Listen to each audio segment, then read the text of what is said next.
I want to talk to you about those that are making it today, or what it takes to make it today.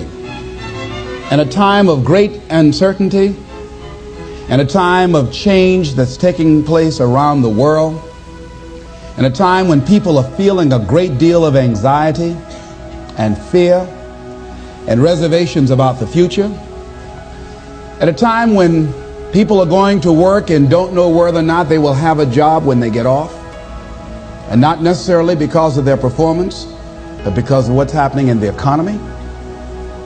At a time when there are challenges, more so than ever before, in personal relationships. When we look at what's happening on the crime level and what's happening with our youth, that many times I'm sure that we've all taken time just to stop and reflect. Many times when we hear what's happening in the news or read the newspapers, where's all of this leading to? What's going on here? And so I think that now more than ever, we must begin to look at what are the things that we can do that would put us on some firm footing in life, that will enable us to do some things and use some powers that we have, that many of us go through life never ever discovering that we have those things going for us. And part of that, I believe, is knowing what it is your life worth. What is it that gives your life a sense of meaning and purpose? Because once you find that, it puts you in your power place. See, if you know what your life work is, I encourage you to start working on it. If you can't do it all at one time, do just a little bit of it. And if you don't know what it is that you showed up to do, if you don't know why you're here, I encourage you to find out what your purpose is here. What is the meaning of your life? What will be different? Have you ever asked yourself that question? I've done that. I remember coming from a friend of mine's funeral, and I was reflecting on how much time I had left. And I went for a walk in a park thinking about this guy whose life was so promising. And I mean, he wasn't an old guy. He was quite young, in fact. And I thought about all of the things that he said he was going to do, and he never got a chance to do those things. And I started thinking about my own life and how much time I had left to do the things that I would like to do. And at that time, I wasn't sure what my life purpose was, what my life's work was. I wasn't sure about it at that time. And I thought about it quite a lot. I had some idea, but I wasn't convinced. That I don't think I felt worthy. I didn't believe that it could be me to do this kind of work that I'm doing right now. And I say to you that if you begin to take a conscious effort to find out what it is that you're supposed to do, I say that it can literally save your life. I said that it can literally save your life. I was telling a group of people of a study that was conducted. Dr. Larry Darcy, who wrote a book called Recovering the Soul, he said human beings are the only living species that has achieved the dubious distinction of dying or having a stroke or a heart attack on a certain day. If you ask most people, what would you say the primary cause of why people will have a heart attack or stroke? Many people will say, well, because they smoke cigarettes, or because of high cholesterol, or because of stress, or because of obesity. And all of those things are contributing factors. But ladies and gentlemen, more heart attacks take place in this country on Monday morning between 8 and 9 a.m. That's when the majority of people who have their first heart attacks have them. 85% of the American public, according to recent studies, are going to jobs that they hate, working on jobs that do not challenge them. They get sick thinking about going. Migraine headaches after the Sunday afternoon football game or 60 minutes. The anxiety began to build, and come Monday morning they drop dead of a broken heart. Some of you ought to think about not going to work on Monday.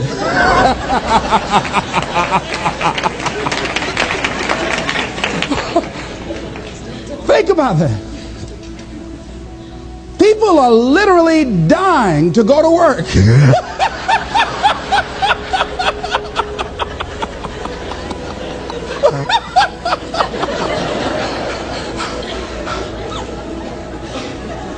Because, see, when you go to a job and you already know how far you can go, you can already see that proverbial glass ceiling.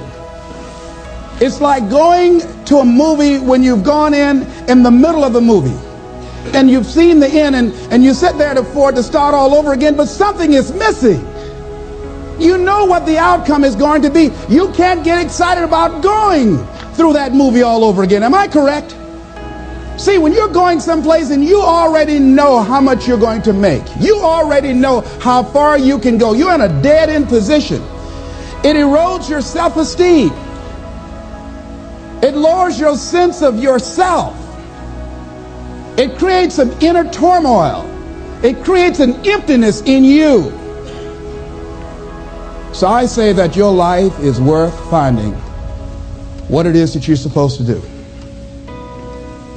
And I'm not saying quit your job. I'm saying find it and do just a little bit of it. When I wanted to become involved in speaking, I started just learning quotes, listening to other people's tapes, going to seminars, going to workshops, asking other people to help me.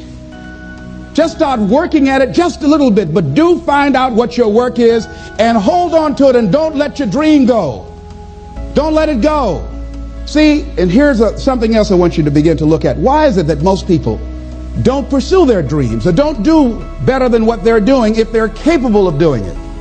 I think that many of us don't go the next step because we don't know what to do yet. And I say that the reason that we don't even explore the possibility of what to do is because subconsciously we don't believe that it can happen for us and we don't believe that we deserve it. So here's what I'm suggesting. How much time do you spend working on you? How much time do you spend every day working on your dream? In the last 90 days, how many books have you read? In the last year, what new skill or knowledge have you acquired? What kind of investment have you made in you?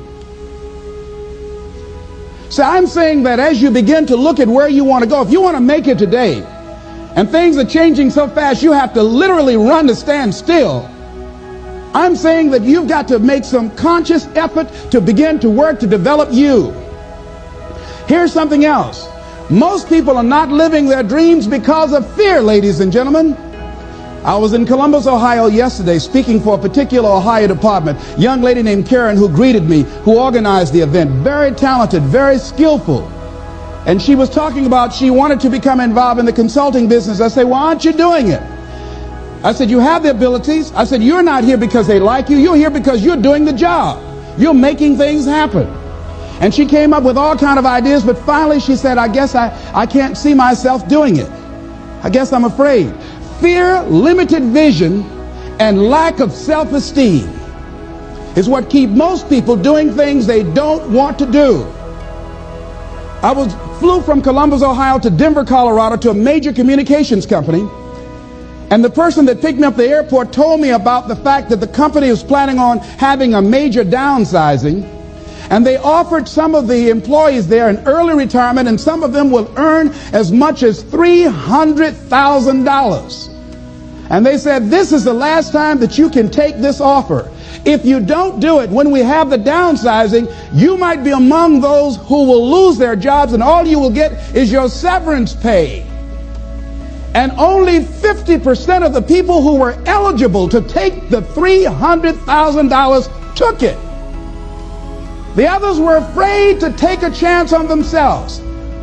The others couldn't see themselves beyond that company. They couldn't see life after that company. The same reason that people stay in relationships where they're abused or they're unhappy or it's unfulfilling. They can't see themselves beyond that relationship. They can't see themselves enjoying life without that person. They think that this is all that they can do. The same reason that people get stuck at a certain level in life. They can't see things being better for them. And they think that this is it and this is all they deserve. This is all they've ever seen. It's been passed on to them. And they think that this is it for them. Oh no. I was looking what Dr. Blanton, Smiley Blanton, who is a colleague of Dr. Norman Vincent Peale, what he said about fear. He said, fear is the most subtle and destructive of all human diseases. Ladies and gentlemen, fear kills dreams. Fear kills hope. Fear put people in the hospital. Fear can age you. Fear, ladies and gentlemen, can hold you back from doing something that you know within yourself that you're capable of doing, but it will paralyze you. And it seemed like you're in a hypnotic spell. And I ask you a question, what is the benefit? What's the benefit of allowing fear to hold you back? What's the benefit of giving up on yourself, of not stepping out on life and taking life on? What is the benefit for you? What's the plus in that? It's one of the things I had to ask myself. So I didn't want to make any mistakes. I wanted everybody to like me. I wanted to be perfect the first time I did something. It's not going to happen. You're going to make some mistakes. You're going to hurt some folks' feelings. You're going to create some enemies whenever you decide that you want to begin to take life on. You've got to ask yourself, how long am I going to allow this to hold me back? I like what Zig Ziglar says. He said, fear is false evidence appearing real. That is an illusion that we create in our mind. It is a state of mind that can be changed. So let's look at how we can begin to take some steps to restructure that fear, to begin to expand our visions of ourselves, to begin to increase our self-esteem. Webster said that self-esteem means confidence and satisfaction in oneself. Look at your life right now. Whatever you've done up to this point in time, your life is working. Whatever you have produced, it came out of you as a result of the kind of person that you have become. It's a result of your choices. It's a result of your consciousness. Now you have to ask yourself, are you satisfied with what you have produced? Is this what you want? Would you like for things to be better than this? Do you believe that you deserve better than this? Or are you content? This is it. You don't have to do anything else. That you've already resigned yourself in life and say, well, I'm happy. I'm not starving like the people in Calcutta. Are you allowing yourself to get off the hook like that? Or do you believe somewhere in the back of your mind or in your heart that there's some other great work for you to do? There's something else that life has for you. And that's why you're here. How do we handle this fear factor? How do we increase our self-esteem? You have to begin to fortify yourself. How do we do that? I believe that you have to begin to consciously monitor your inner conversation and start talking to yourself. Start building yourself up. Sometimes the only good things you will hear about you are the things that you say to you.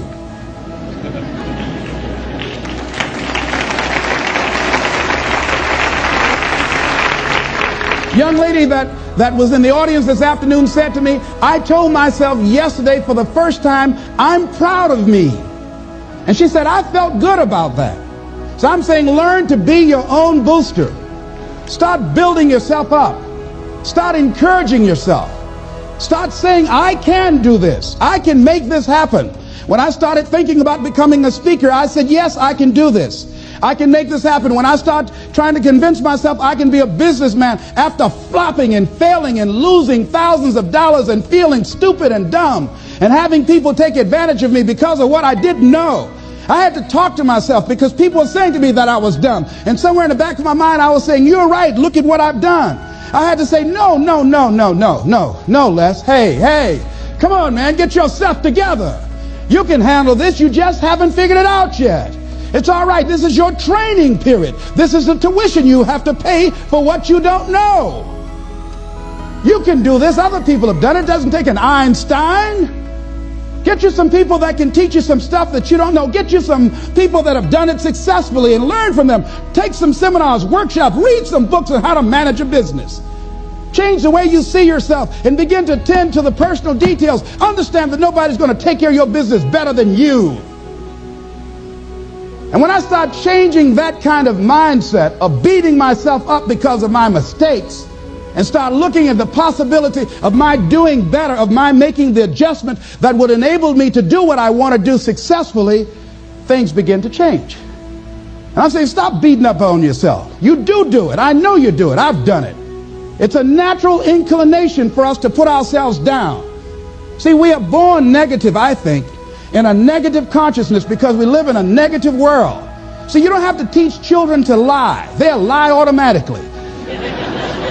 Did you wet in your pants? No, I did not. Well, what is that? I don't know. You don't have to encourage kids to misbehave. They will do it by themselves. You don't have to encourage them to do the wrong thing. They will do it automatically. You have to correct their behavior.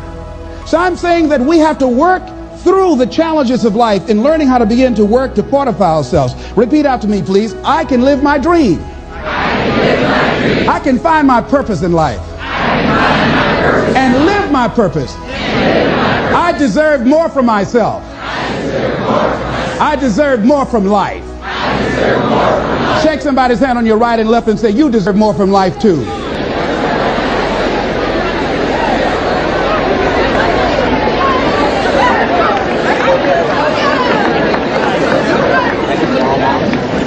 Here's some other things, ladies and gentlemen.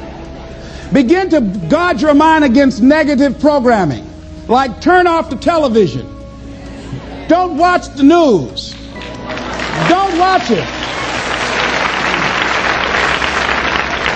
I think that more people have a sense of hopelessness and anxiety about life. If you look at the news, you cannot feel good looking at the news.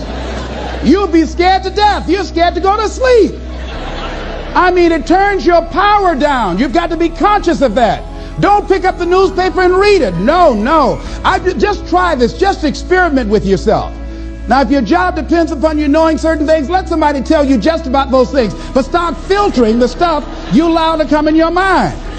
You know that song you used to say, don't let nobody bring you no bad news. I tell my staff, look here, don't tell me any bad news while I'm on the road. Let me handle it tomorrow. I don't like anybody to tell me any bad news at night before I go to sleep. I can't do anything about it anyhow. Why let me go to sleep with that on my consciousness? No, and my staff, they know that. Say, let it wait till tomorrow. And I have a period of time. Tell me bad news between 10 o'clock and 12 noon. After I prayed and meditated and read my books, I'm fortified, I'm ready to handle it. I deal with them, then I'm out of there and I'm going on to something else. So you've got to guard the kinds of things that you put in your mind. See, if you don't program your mind will be programmed, because human beings are goal-oriented. That's why we die of broken hearts early. That's why we're running through life to early graves. We're going through life, ladies and gentlemen. And I think that Henry David Thoreau said that most men live in quiet desperation. Most of us go through life running scared. Larry DeAndre, who I think is going to be one of the greatest motivational speakers around today, told me a story, a true story of a friend of his, that every day when he came home from school, when he would get to a certain block in his neighborhood, there was a neighborhood dog that would chase him. And that dog would start after him barking. Boy, he would run, just running from that dog every day. Finally, he just got tired of that dog chasing him every day. He said, this dog come around here today, I'm going to take a brick of stuff and bust him in the head. So he was walking home that day, minding his own business. Sure enough, same area, there was that dog there. And the dog started barking, he started running, he saw a brick and he stopped and picked up the brick and turned around. And the dog got close to him, he realized the dog didn't have any teeth.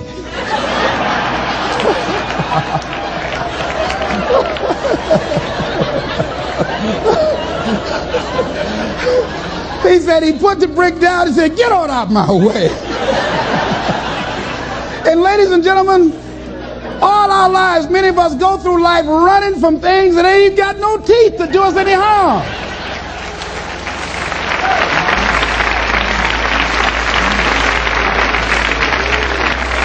Haven't you been afraid to do something and then after you did it, you say, whoa, if I'd known it was this easy, I would have done it before. Haven't you ever had that experience? Raise your hand.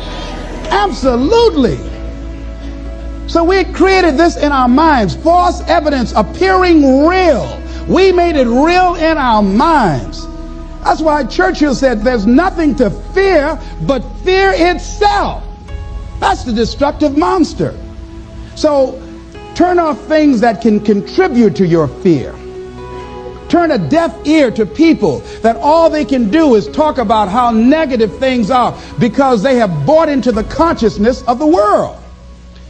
Start attending workshops, seminars, listening to tapes on a daily basis to begin to recondition your mind, to retrain your thinking. Faith comes by what? Hearing and hearing and hearing. Listen to things that can empower you, that can enable you to create a new reality for yourself, in a new life for yourself. You might appear to be strange around most people. You know, most people think you're strange if you're happy today. People say, how you doing? I said, better than good. Whoa, what's wrong with him? Just go around smiling and watch people. Look at this. This is a weird guy over here. Because most people don't smile. Watch them. Look at their faces in the morning. Here we go, another Monday morning. How you doing? Haven't had my coffee yet. Don't ask me. See, these people have not found their purpose in life. That's why they're grumpy. That's why they're miserable. That's why they're so negative. They're hurting and they want to hurt other people. So start practicing using programs for your mind.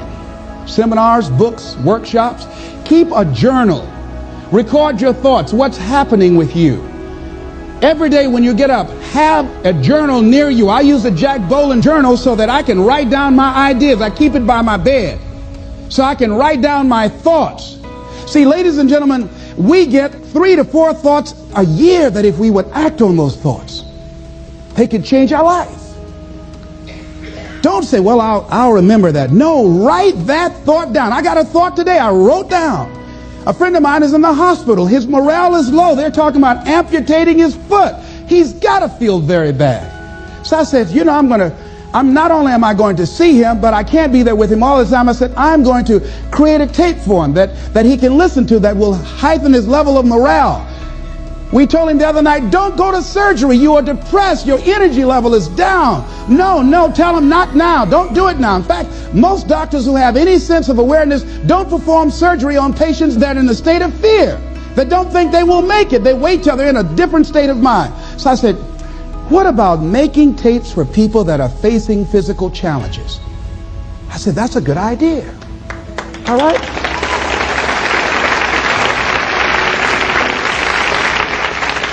See, there are ideas that can come to you out of things that appear to be negative. I have a friend out of Chicago, just met him. He's 23 years old. And this guy, he went financially bankrupt 2 years ago, ruined his credit. Guess what he decided to do? He found a blessing in it. He wanted to restore his credit. It was very challenging, very difficult. And he realized that a lot of other people during these particular times have ruined their credit. So now he started a credit repair business. Last year he earned over $100,000 helping people to restore their credit.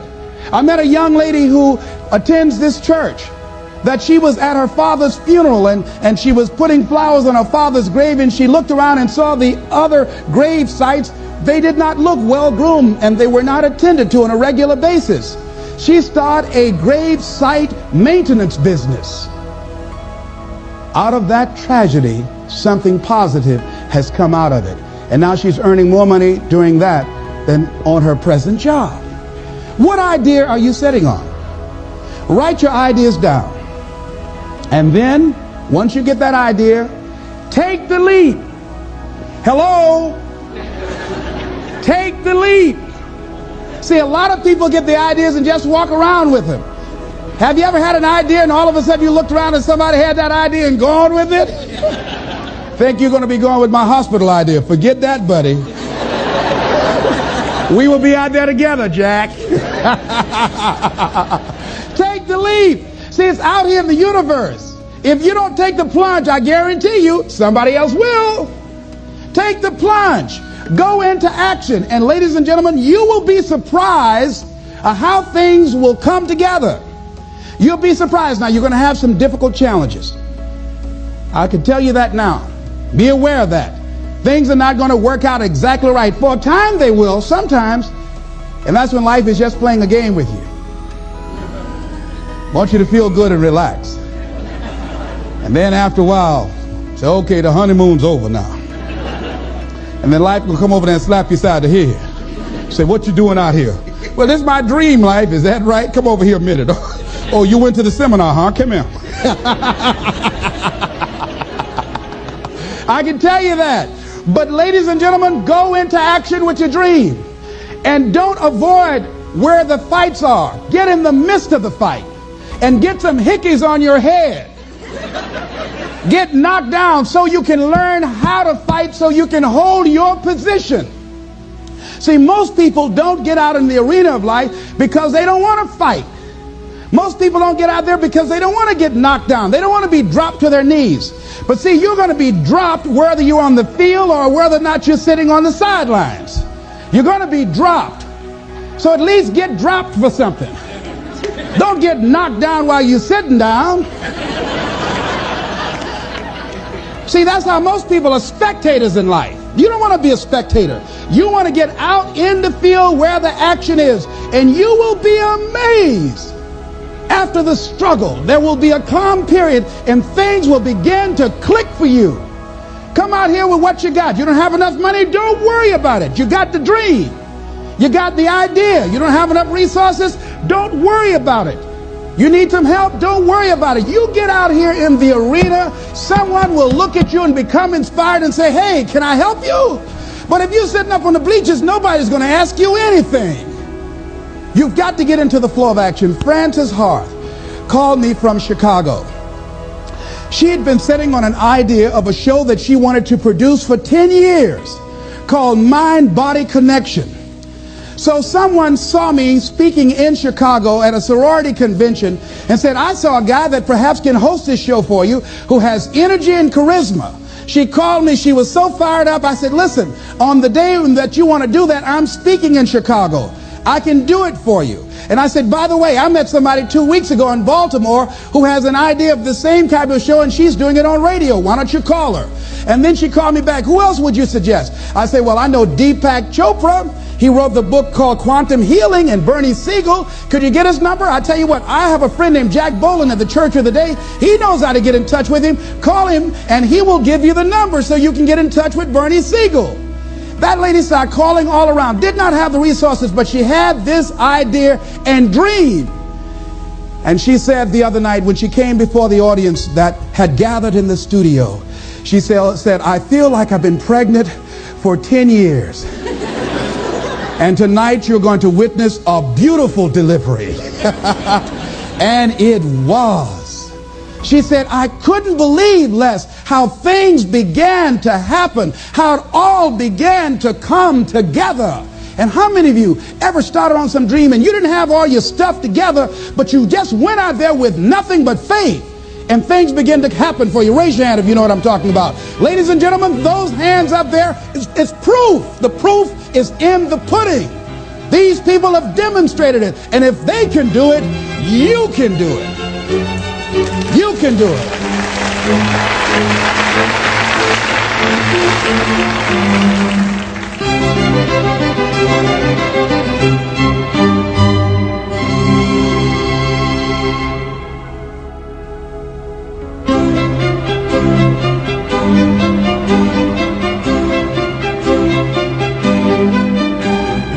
Experience the pain. Experience the rejection. Experience the hard times. That's how you grow. That's how you develop yourself.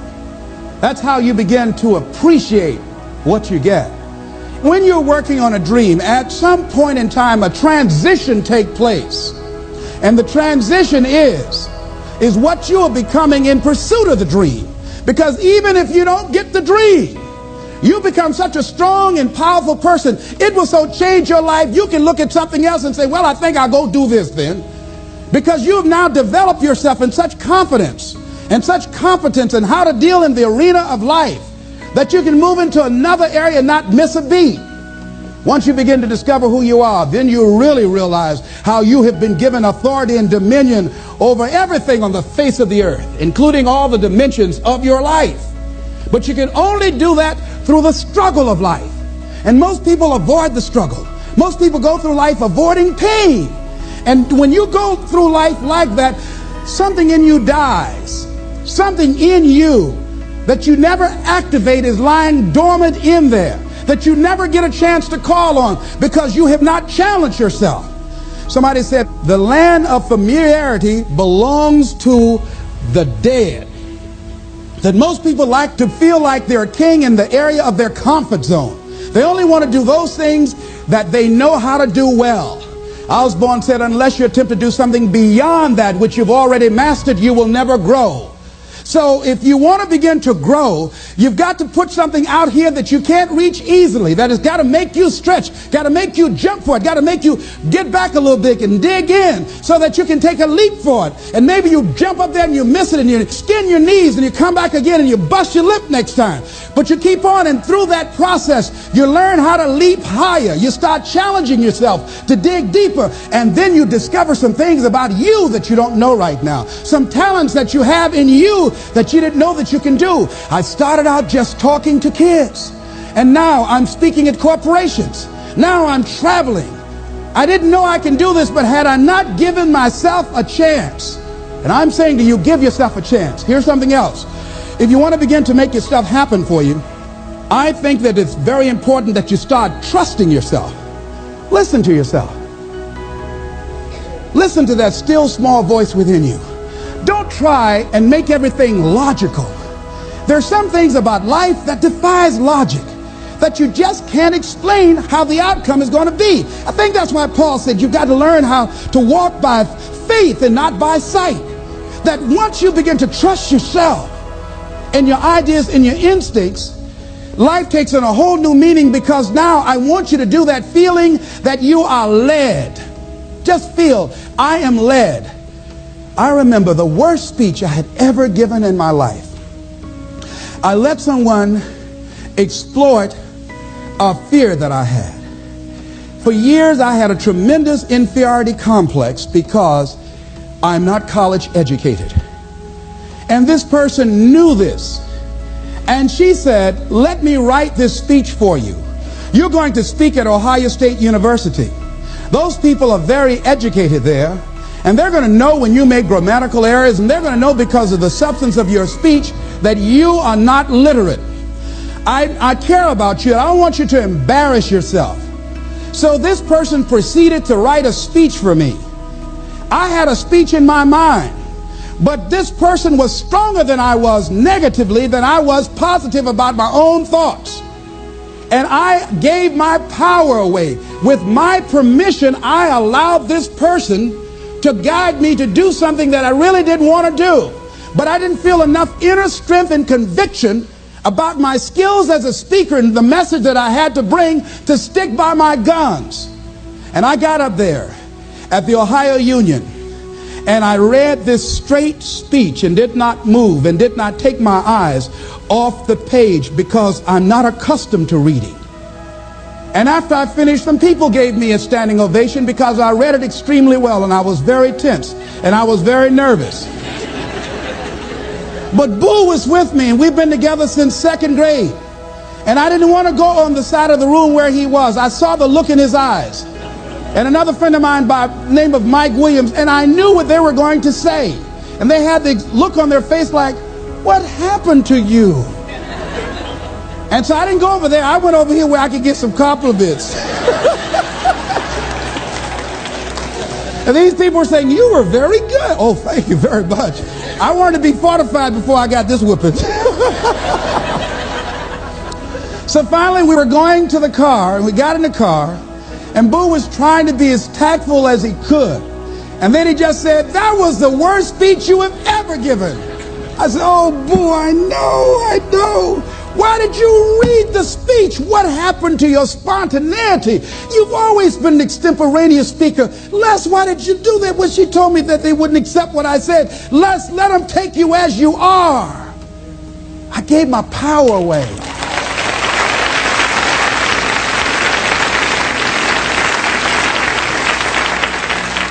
Ladies and gentlemen, don't give your power away. You don't need anybody to approve your dream. It was given to you. If they can't see it, it's because it wasn't given to them. It was given to you. Hold it, nourish it, cultivate it, work on it. It's yours. It's your baby. Work on it until it comes into fruition. I gave away my power and I said, I'm not going to do that no more. If you've ever given away your power, repeat after me, please. I'm not going to do that no more. Isn't that something good to say? No. All right? Here's something else for those who make it today. Do what you know is right. Treat people like you want to be treated. Don't try and take any shortcuts. Don't try and cheat. Pay your dues up front. I believe, ladies and gentlemen, what goes around comes around. You can pay now or you will pay double later. So do the right thing. There might be a tendency sometimes, because of the negative part of our consciousness and our own programming, for us to want to say, well, I'll just do it this time. It won't matter. Won't nobody know. Ladies and gentlemen, everything matters. And you know you're somebody. You know. I'd rather lose out on my dream doing the right thing than to cheat trying to make a shortcut to get to my goal. I want to be able to look myself in the mirror. And that's what you want to do. There's no saying, judge a man not by what he does, but by that he doesn't have to do. And to judge the true quality of a man is what he'll do when nobody's looking. See, there's some good out there for you in the universe that has your name on it. And nobody can get your good. It has your name on it. They can't take your stuff. It's your stuff. So when you know that whatever you're seeking, it's also seeking you. You don't worry. You don't run scared. You don't think somebody's going to take it from you. You listen to your inner voice and you always take the high road. There will be the tendency, the natural inclination to take the low road. You must resist that. Repeat after me, please. I will always take the high road. I will always take the high road. And do the right thing. And do the right thing. No matter what. No matter what. Shake somebody's hand on your right and left and say, do the right thing.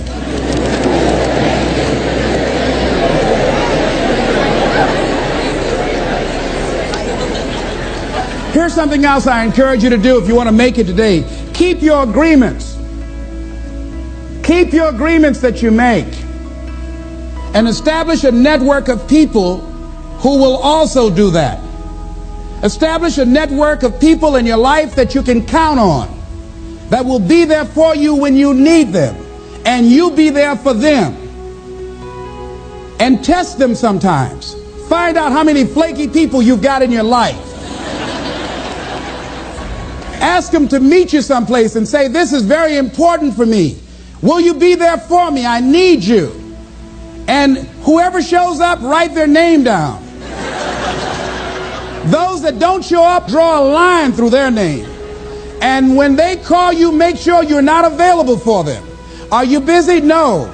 I just choose not to deal with you in this way. Get all the flaky people out of your life.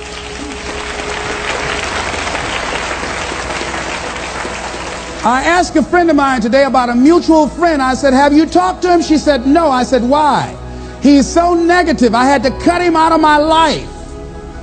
I couldn't risk having him in my life. In my office, I have a lot of fruit. And I had a basket of apples on the table. And I had a plum that had spoiled. When I picked the plum up off this granny apple, it left a brown spot. You ever heard said one spoiled apple will spoil a whole barrel? One negative person can spoil your whole life.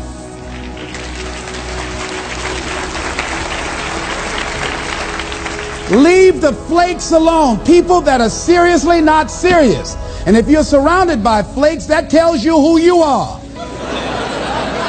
Because like attracts like. Hello? I know you don't like that. I bet you won't applaud that one.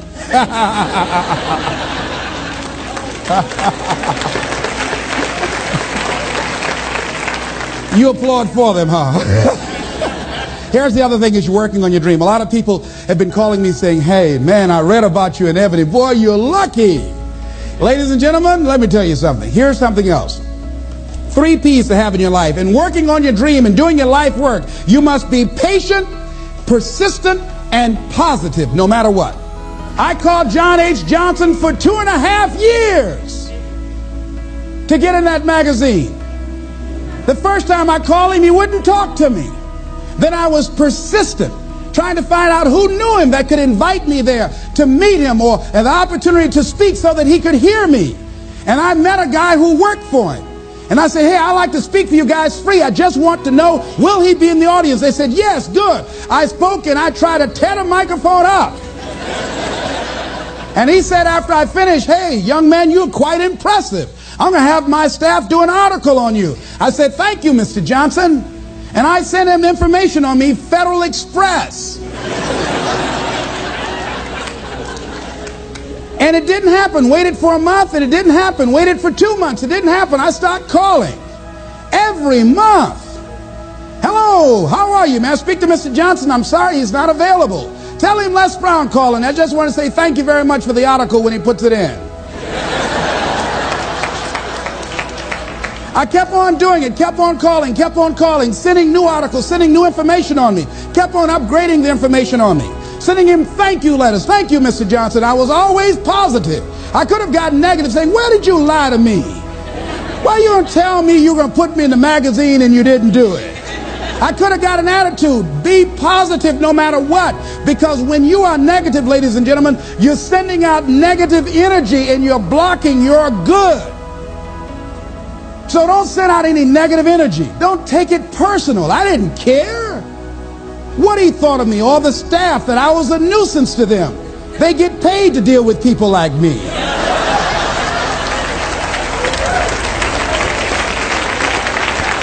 I wanted to be in that magazine. They got a subscription of 1.7 million people. Ask me, do I care what they think about me? Any sensible, reasonable, intelligent person knows if somebody doesn't call you back after 2.5 years, they don't want to talk to you. Ask me, do I care about that? Results don't lie. I'm in the magazine. Hello, hello, hello.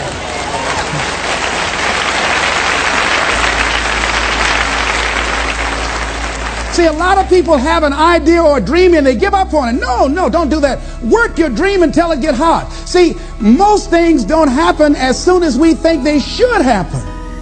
The messenger of misery might drop in on you and say hello. Murphy's Law might come by and thump you on the head. Any number of things can happen to interrupt your flow. It's okay. Don't take it personal. Just acknowledge what's going on. It's called life. And keep on working on your dream. Continue to keep on knocking, because this is your life. This is what you love. This is your passion. Step back. Don't judge it. If you judge it, judge not yet, lest ye be judged. Why? Because when you judge it, you invest emotion in it, and that emotion could be anger, and guess what? That hurts you. That doesn't hurt anybody else. One doctor said, the man who angers me killeth me. And then he allowed someone to egg him into an argument on the floor of the National Medical Convention and suffered a massive heart attack. When you're in a state of anger, you have so much acid in your blood, if they withdrew some blood from you and inserted it into a pig, it would die from the acid. So what do you want to take yourself out early for by internalizing things? Shakespeare said, nothing is neither good nor bad, but thinking makes it so. So judge not according to your appearances, but right judgment, and feel that everything is going to work out for you because you're patient, you're persistent, and you're going to be positive no matter what. Don't allow other things or people or circumstances to determine what your reaction is going to be. I was out to dinner with some people and we had a waitress that was quite discourteous and rude. And the people around me took an attitude about it. I learned how to observe life. I think that in order to overcome life, you've got to learn how to observe it. Just stand back and watch what's going on and choose not to buy into it. I said, excuse me, ma'am. I said, do you know what TIP stands for? She said, no. I said, TIP stands for to ensure promptness. We've been sitting here a long time. I want to give you $5 up front to ensure a prompt meal. Would you assist me? She gave me the biggest smile and said, oh, of course I will. And I said, by the way, I'm not with these people. I'm going to be sitting at another table. Please put my meal over there. Serve them by themselves. See, I don't want to make anybody angry who goes behind closed doors to prepare my food. Oh, no. I got my food. If I told them, I said, if I were you, I wouldn't eat that. Where's the manager? I want to see him. She said, I'll get him just a minute. I know what she did to their food. Oh, no. I said, eat that at your own risk. I don't even want y'all driving me home. I'll get your cab. No. I don't know when that's going to take effect on you. So don't allow people to determine how you are going to respond to them or circumstances. Learn to look at it. A friend of mine, Tom Perkins, handsome, articulate man in his mid-50s. He had a tremendous business, and at the height of his success, someone was killed in his business. He was sued and lost $750,000. Lost his business, lost his family, lost his home, everything. He was devastated, ladies and gentlemen. He started living in his car. He would wash up in a McDonald's across from Howard University on Georgia Avenue in Washington, D.C. He said, Les, I was so depressed. He said, I had everything, and then one day I lost it all. He said, I didn't want to live anymore. He got some sleeping pills, and he took over 35 sleeping pills, and he laid down, folded his hands across his chest, and he said he went to sleep to die. 2 days later, much to his amazement, he woke up. He couldn't even get that right.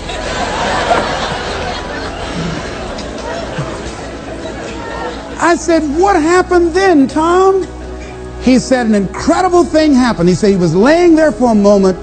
He said, and a voice said to him inside his mind, it wasn't your life to take. That was one thing. He said, since that day, when I get any major challenges, I don't take it on myself personally. I feel that I've got somebody with me. He said, I'll never leave you nor forsake you. He said, hey, I said, God, you got to handle this for me. This is too much for me. He said, I don't sweat the challenges of life. Repeat out to me, please. Don't sweat the small stuff. Don't sweat the small stuff. Because it's all small stuff.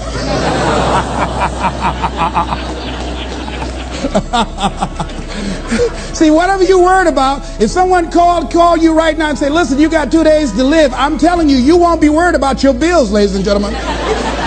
You won't be worried about whether or not somebody loves you or cheating on you because you're about to check out. Okay?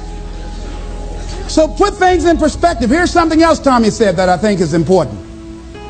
He said that the voice also said to him, if you change your ways, I'll give you far more than you ever lost. Look at your life right now. If you want to keep on getting what you're getting, keep on doing what you're doing.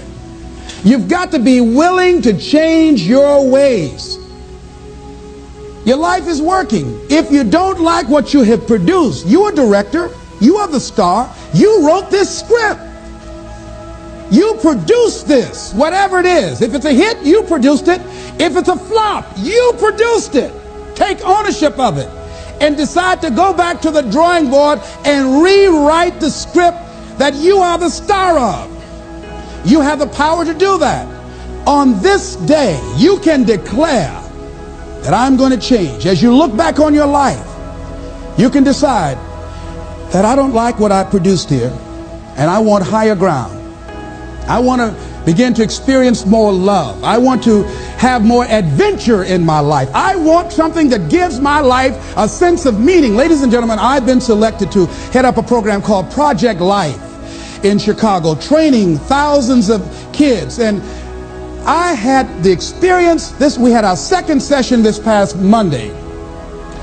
And to see these young people when they came in, and to see the young people and the parents and the community volunteers when they went out, one young man from the Cabrini Green housing projects who didn't want to be there, who came up and said, I want you to know I'm so glad to be here. And he said, I'll never be the same again. He said, thank you, Mr. Brown. He said, I just got to go now, but thank you, sir. I'll never be the same again. To see a letter I got from a young man who was in the Cook County Jail where I work on Monday morning. And this young man will not be out of jail for at least 50 years. At least 50 years. They gave him 100 years. This guy has shot at least 60 people that we know of and killed 10 at least.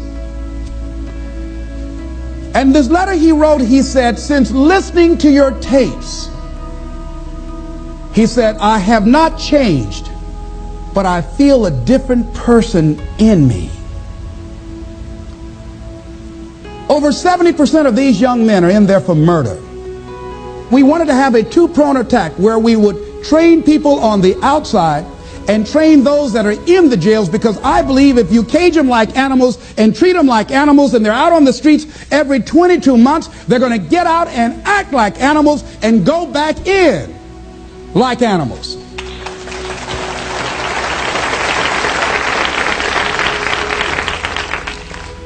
So we said, let's take an approach. This gives me my life. This might be insane.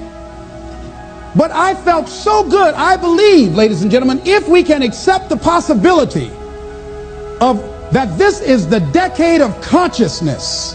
That's what I believe that this is. The decade of consciousness, if you please. A time where we can begin to create in folks' minds the idea, the possibility that we can create a more humane society, the possibility that we can create more love, communication, and understanding in relationships, the possibility that we can create a drug-free America, the possibility that we can create the kind of respect for diversity and difference in our multicultural society, the possibility that we can begin to develop the mindset to bring out the best in people, to encourage them to achieve their greatness and support them in their dreams, that if we can, in this decade of consciousness, to begin to see and envision that happening, and that we all can play a role, that we were born for such a time as this, that we showed up for this, that we survived 1 out of 9 million sperms, and we have been chosen for this great work. What an exciting time to be alive.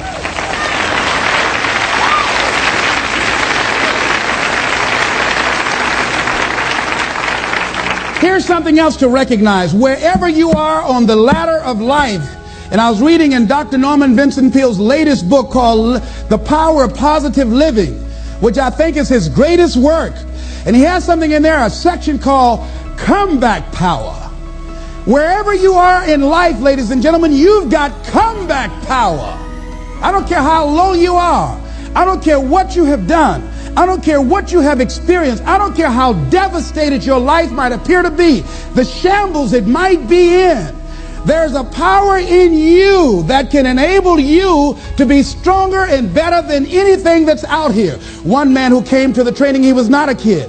And I knew he had a drinking problem, and he was looking at me, and I could smell alcohol on him. I said, excuse me, come here, come here, come here. He said, what is it? I said, let me tell you something. I want you to know you've got something in you that's stronger than that poison you're putting in your body. Do you understand me? And he was looking, he was backing up. He said, no. He said, I don't know, man. I said, it is. I said, that's why you're here. Something drew you here. And that which caused you to come, you said you want some help. And you need to be around some people that can help you get in touch with your power, because you know that your life deserves this. See, I think that the reason that we abuse ourselves with drugs and alcohol is that we're trying to numb something in us that's aching us, that's urging us, that's nagging us to do something bigger and better. It can't be because it tastes so good. It can't be because crack feels so good, or cocaine. Is not that simple. That when we are deluding ourselves or polluting our minds, it numbs us where we don't have to face reality, because we don't know what we've got going for us. See, once you discover who you are, the truth of knowing who you are will set you free from ever wanting alcohol, from ever wanting any kind of drug that's going to destroy who you are. Once you begin to know who you are, it will set you free from believing, I can't see myself doing any better. Once you discover this power, the perfect essence of who you are, that's in all of us, that's permeating our being, that enable us to be the directors of our lives, that you truly can live a healthy, happy, prosperous life, and that you can make it in what are called the worst of times. I think it was Robert Schuller, he said, tough times never last, but tough people do. And you are tough. You're made of some special stuff. There was nobody here before you. You brought something here that was not here before you showed up. Guess what? Nobody's going to do your work for you. Nobody's going to write your book for you. Nobody's going to open your boutique. That has been given to you to do. Nobody can help those people you want to help. They will only respond to your voice. You were sent here to speak a word that will wake them up. As sure as the word was spoken 2,000 years ago, Lazarus, come forth! You will speak that word and ignite and bring to life many who have entombed themselves in fear and mediocrity and a limited vision and low self-esteem. So as you leave, I hope that you challenge yourself to begin to look within, knowing that you have comeback power, knowing that you came and brought something here that was not here before you came. And whatever that dream is, whatever that great work is, don't let anybody take it from you. Fight for it. I like Mark Hughes of Herbalife. When the FDA attacked them like they did Cambridge, they died.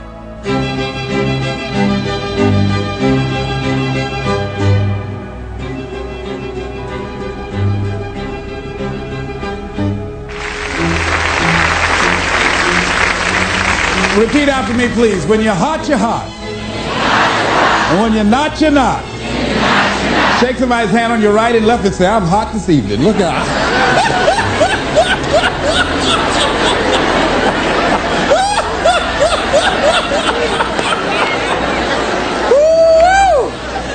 Let me tell you something. Y'all out there planning like y'all about to get happy or something. Look at Oh, I'm so glad to see you. Now, let me tell you what this is symbolic. We set it up just this way. The reason that we are here this evening to talk about Joe versus the volcano. And so what I wanted you to do was to really experience this. Now, what is it when you're near a volcano that's boiling over and about to explode? What is it that you feel that lets you know you are in the area of a volcano? What is it you feel? Oh, I know. You feel heat, right? So you're going to experience this volcano because we have things in our lives, ladies and gentlemen. And because we don't handle them, because we don't deal with those things, they begin to get kind of hot. You know, you've heard the expression, boy, I'm in hot water. Have you ever heard that before? And that means that there's something that you're in, that some dilemma that you've got to handle, something that you've got to deal with.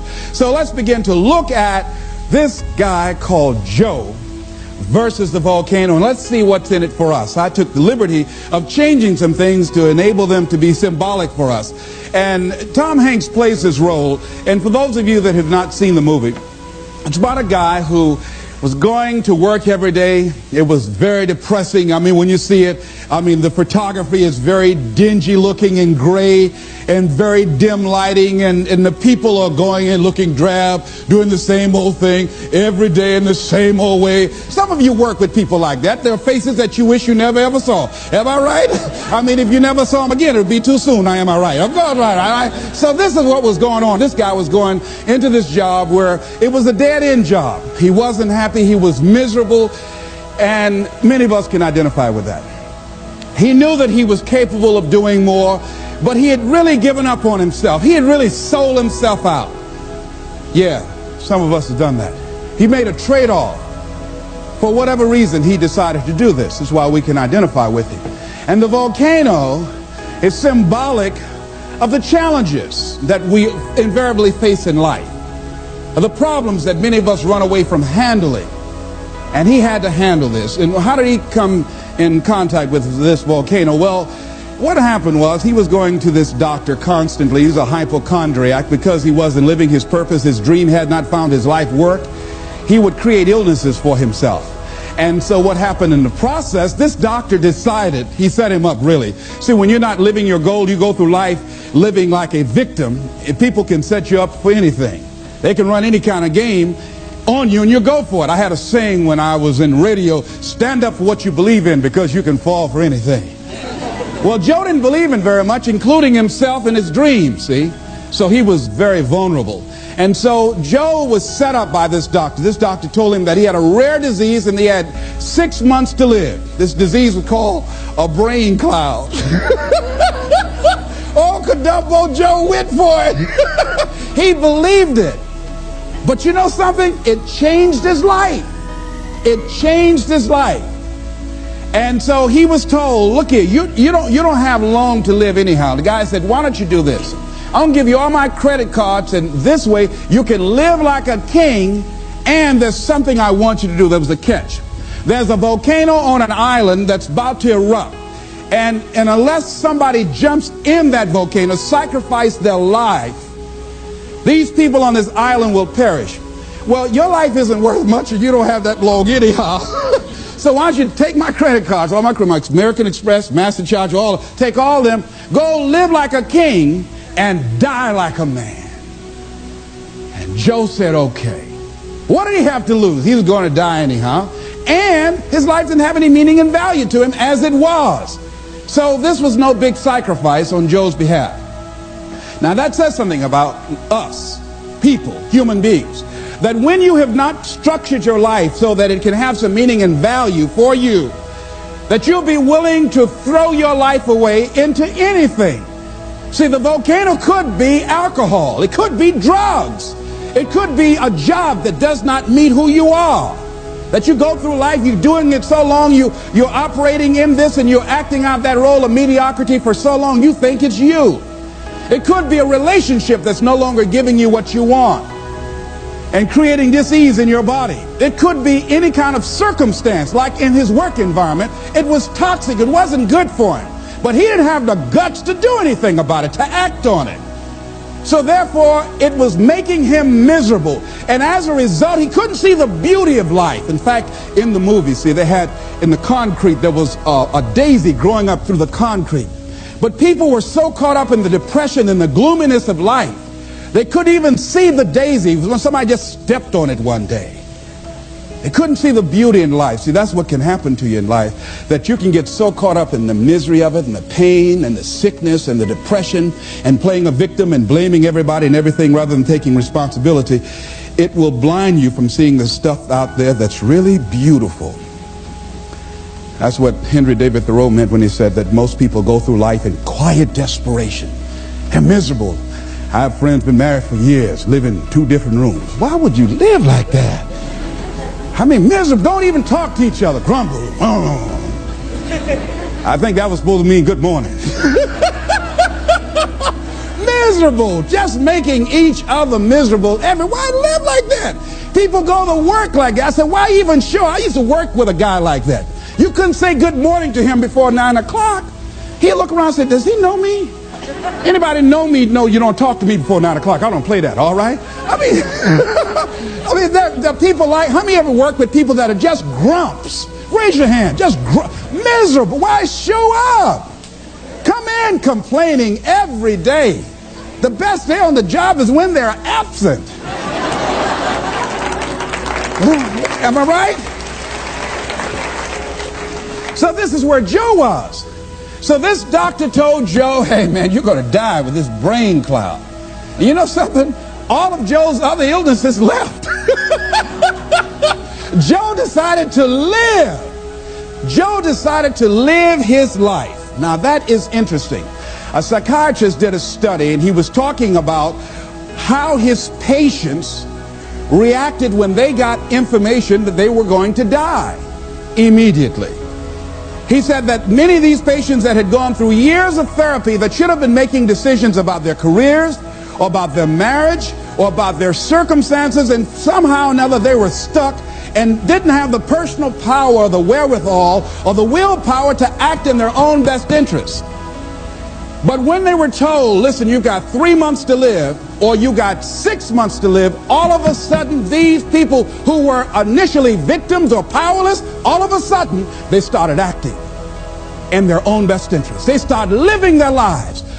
And it's amazing to me that what a paradox, that once people are told they're going to die, all of a sudden they start seeing the daisies in life. They start seeing the beauty in life. I remember it's a monologue, and it's called The Last Mile. It's a monologue about a guy who was sentenced to die in the electric chair for a crime that he did not commit. And he was pleading to the jury to understand his case. And I remember one of the parts of the monologue where this guy talking to the jury and talking to himself and going the whole gamut of emotion. And I remember something he said that struck me right now. He said, you know, he said, it's queer, ain't it? How even though life has done you wrong, somehow you still want to live. He said, you never again find me complaining about life has given me a short deal. No, I just want to live. I take the park benches, the crumbs, anything. I just want to live. But they're not going to let me, are they? All of a sudden, this guy who before from Sloats Corner, Indiana, never really cared about life, all of a sudden, now that he knew that his life was going to be taken away for a crime that he did not commit, he wanted to live. It's a very passionate, powerful monologue. I used to read that quite often and study that. So what is it that we can begin to do? Do we have to get a pronouncement that we only have 6 months to live in order to decide to live? In order to live in a spirit of integrity? See, most of us go through life living a lie. The Platters had a song, oh yes, I'm the great pretender. What a beautiful voice. Oh, don't faint, it's okay, it's all right. It's all right. Whew. Now I hit that note, it just gives me a chill. But anyhow, that many of us go through life being great pretenders. We should get an Academy Award. Pretending that we're happy, pretending that we're content, pretending that everything's happy and gay and carried away. And that's not the way that it is. Going through life feeling that we can't do anything about our situation like Joe did. But when they told Joe he was going to die, Joe became a new person, went back to work, and the young lady he'd been wanting to talk to for a long time, he said, hey, I want to take you out. He wasn't worried about rejection. Joe had his eyes on her. He said, Lord is my shepherd, I'll see what I want. Old Joe said, I might be going, but I ain't dead yet. He wanted a little bit more living. You hear me? I like that, Joe. Don't lose that. Don't lose that. All right, so here's what I think that we can begin to do. To live our dreams. To begin to let life take on some new meaning for us, some new power and some new value. Is to begin to look for the daisies in your life right now where you are. Regardless of what's happening to you, regardless of what's going on with you, begin to look for some beauty in it. Begin to look for some lessons that you can learn from where you are and what you're going through. See, the volcano. See, when Joe jumped into the volcano, and he eventually did that with a young lady that fell in love with him, they were thrown out of the volcano and they survived. Think about that. Now, see, I think that when you decide to take a leap and you handle the challenges that you're facing, read something about fear. That's one of the things that keeps us from beginning to live life. Here's what happened. This guy, John Rogers, wrote that. He said, when people take the courage to journey into the center of their fear, they find nothing. It is only many layers of fear being afraid of itself. And Eleanor Roosevelt said, you gain strength, courage, and confidence by every experience in which you really stop to look fear in the face. You're able to say to yourself, I've lived through this horror. I can take the next thing that comes along. You must do the thing you cannot do. See, that's what the volcano is. It is the thing that we cannot do. And because it is that, we must do that. Once fear is acted upon, the death of fear is certain. So what volcano you have in your life? Let me ask you some questions here. If you had 6 months to live, what would you do differently with your life? What would you do differently? Would you have the same job?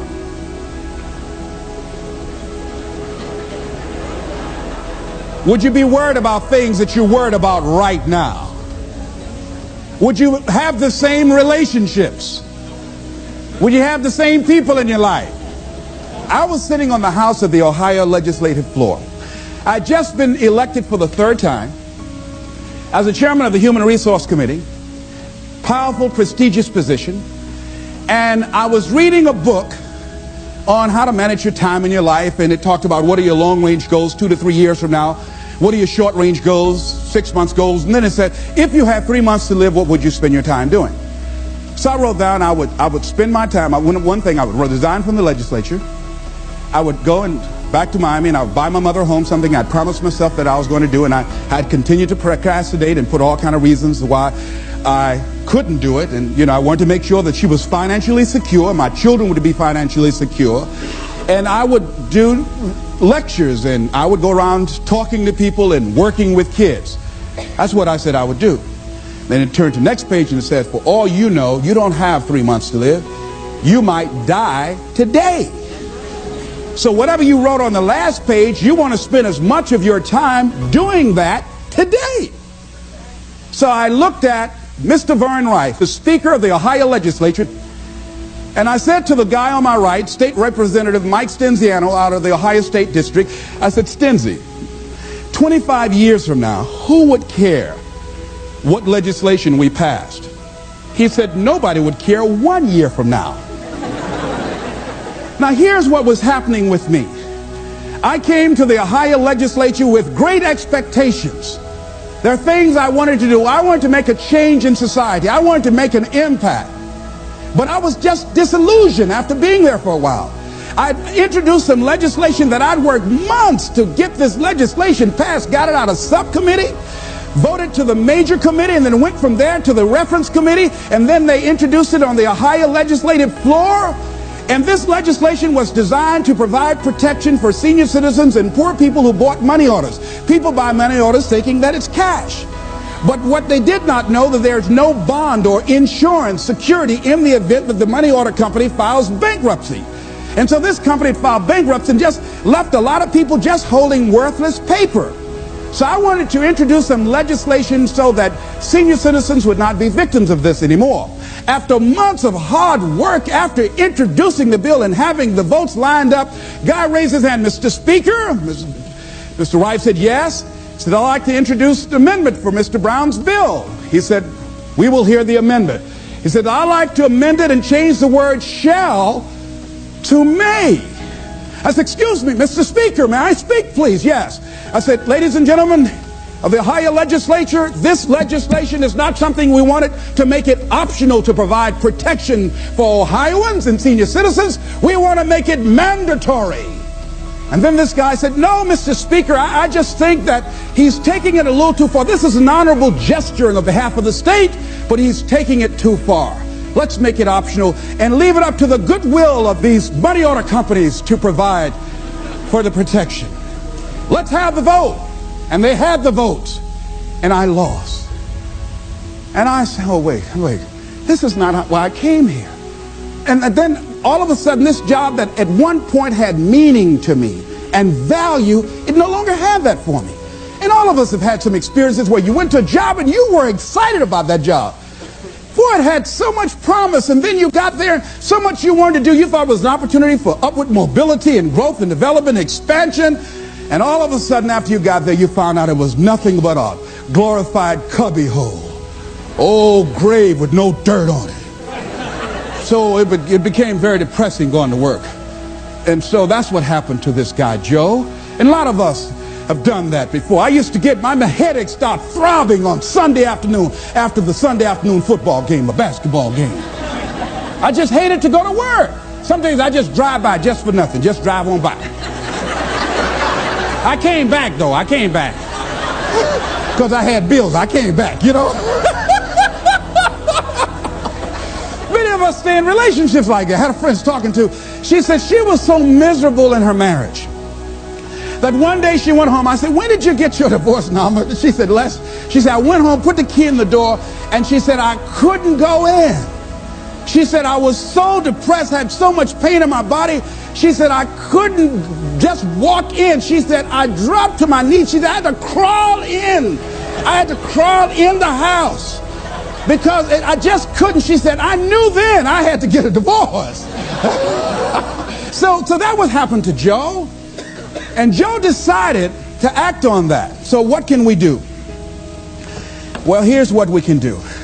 Wherever you are, decide that you're going to focus your time. I lost my job in broadcasting, and it was a major blow to me because broadcasting was all that I had. That's all that I knew. I'd been doing that for like 15 or 20 years, and that was my specialty. But because I was so controversial and couldn't keep my mouth closed, I lost my job. You know, and so it was a depressing time for me, and I could not find a job immediately. No one would hire me locally, and because I was good, and I would send off my audition tapes to other radio stations, program directors would hear it, and they wouldn't bring me in. I was a seasoned veteran. So you have that experience. If you're real good, many people will perceive you as a threat, and they won't hire you because they want somebody that they can control, and they don't want anybody in there that's going to outshine them. See, sometimes being good can be a liability to you. Am I right? Sometimes women have to scale down their ambitions and drive and what they can do in deference to men's egos. So what I did was, in the meantime, in the between time, I started focusing on my flowers. I got into flowers. See, they say when I was a kid that an idle mind is the devil's workshop. You know, that's true. See, if you don't have anything on your mind, you know your mind can play all kinds of tricks on you, you know. See, when I wasn't busy, sometimes I wanted to call Bert Childs. I said, Bert, can I get my job back? My mind would say, well, if all you had to do is just keep your mouth shut, now you unemployed. Running your mouth. Walk, walk, walk, walk, walk, walk, walk, walk. Why didn't you just shut up? They told you to shut up. Man told you you're going to get fired. No, you had to keep on talking. Oh, ego, ego, ego, ego. Now you're unemployed. Won't nobody hire you because your mouth too big, mouth too big. Stop beating myself up. Why didn't I shut up? Boy, you're right, you're right. You know the voice. You ever talk to yourself? Raise your hand. You know what I'm talking about? You ever talk to yourself? So I just kept busy. I started working on flowers. I got really into flowers. I knew my flowers had names for my flowers. Grow real good. I'd talk to them. Hello, how are you today? Oh, you're beautiful. I want you to rise. People would bring their flowers over to me that were dying and wilting. I would speak to them and say, rise. Those flowers straighten up like that. That was phenomenal, all right? Then the other thing is I did a lot of volunteer work. I'd go to the hospital and I'd read the Bible to people. And I would go to friends whose parents perhaps were ill or facing a challenge, and I'd talk to them. I became involved in all kind of community volunteerism. So I'm saying that if you're going through a challenge, not that you've been laid off, but the universe has given you an opportunity to find your real true making on the planet, then use that time wisely. Volunteer, give yourself away. My high school teacher, Charles L. Williams, said something I love. He said, love and happiness are like perfumes. You can't sprinkle it on others without getting a few drops on yourself. Isn't that beautiful? See, what you give is what? What you get. All right, repeat after me, please. I'm going to give my life away. Because what you give is what you get. Shake somebody's hand on your right and left and say, share some happiness.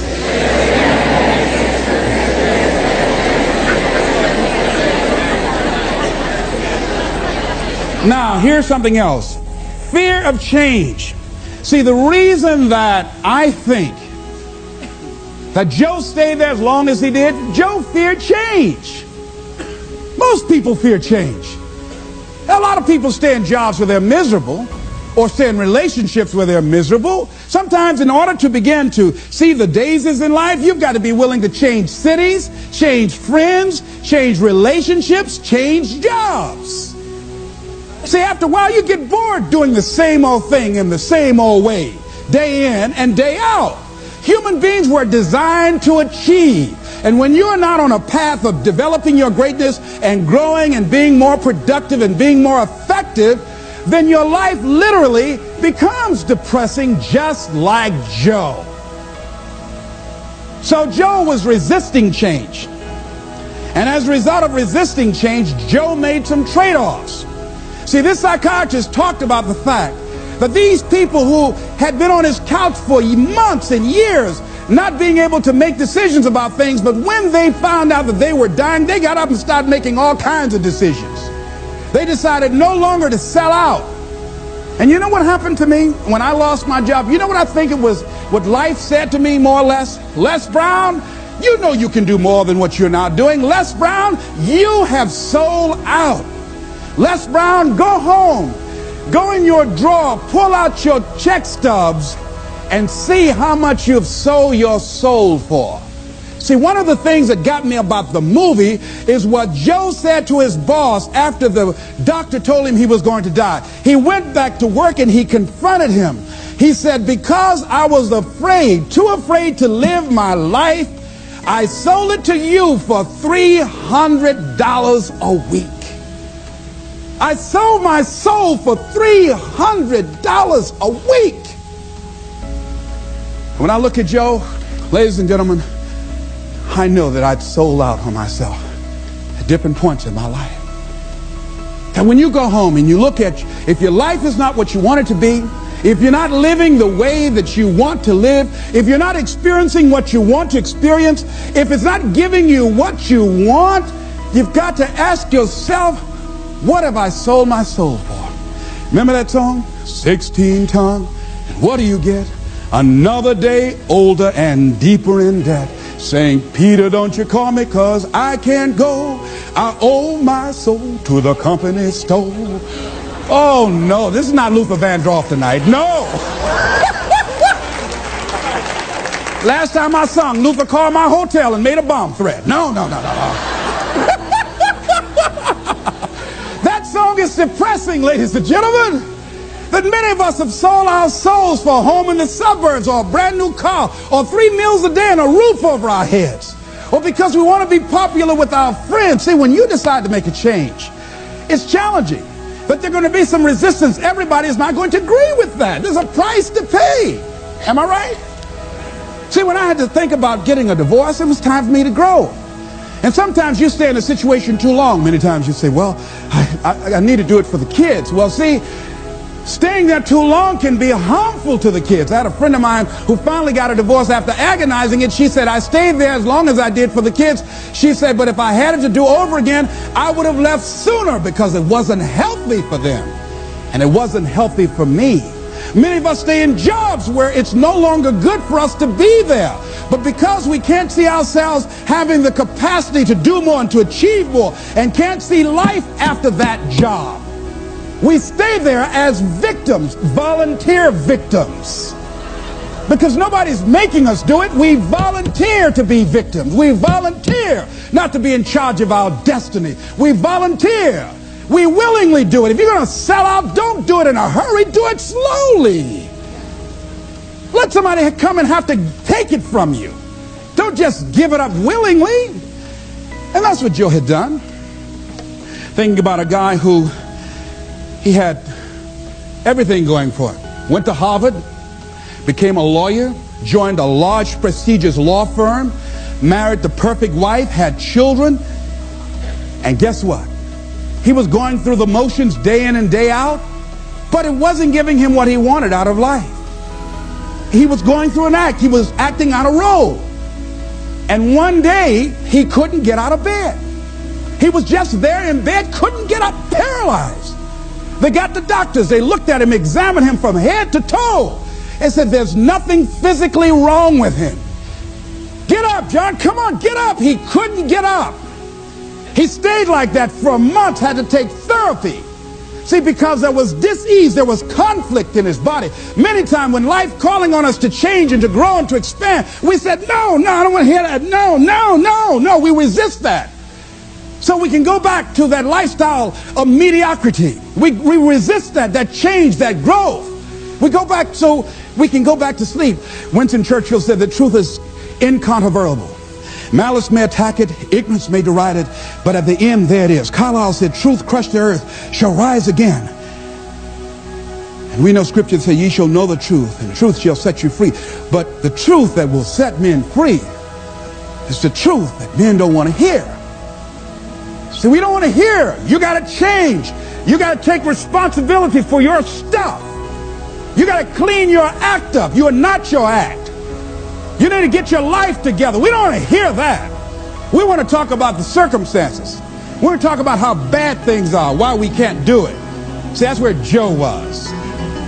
So what we have to do is decide to live with integrity in our relationships and the things that gives our lives some meaning. Stop pretending and decide to become real. Decide that we're not going to trade off because we don't realize what we have in our hands.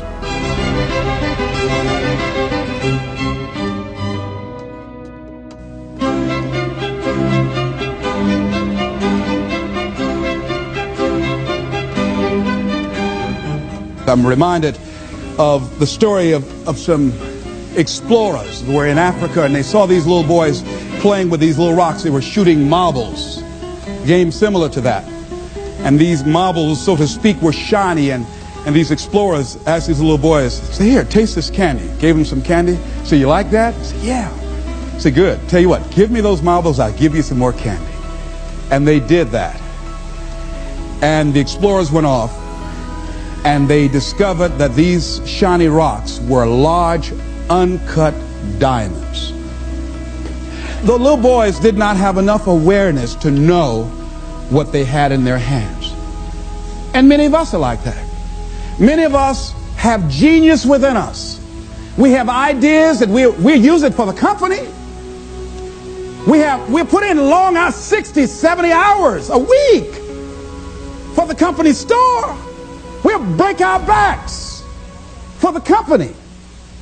But when it comes to us, when it comes to using our genius in our own behalf, taking a chance with our own creativeness, acting on our own dreams and ideas, somewhere along the line we get paralyzed.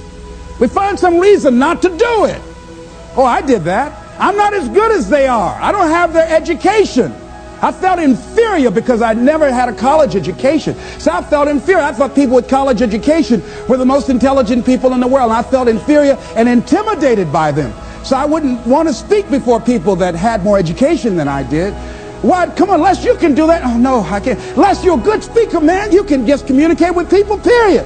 Well, I'm not, there's just some things I just don't know. And can I pass? Get somebody else. I got a friend, man. This guy has a master's degree. He's real good. Get him. But I'm not the one to come speak to that group.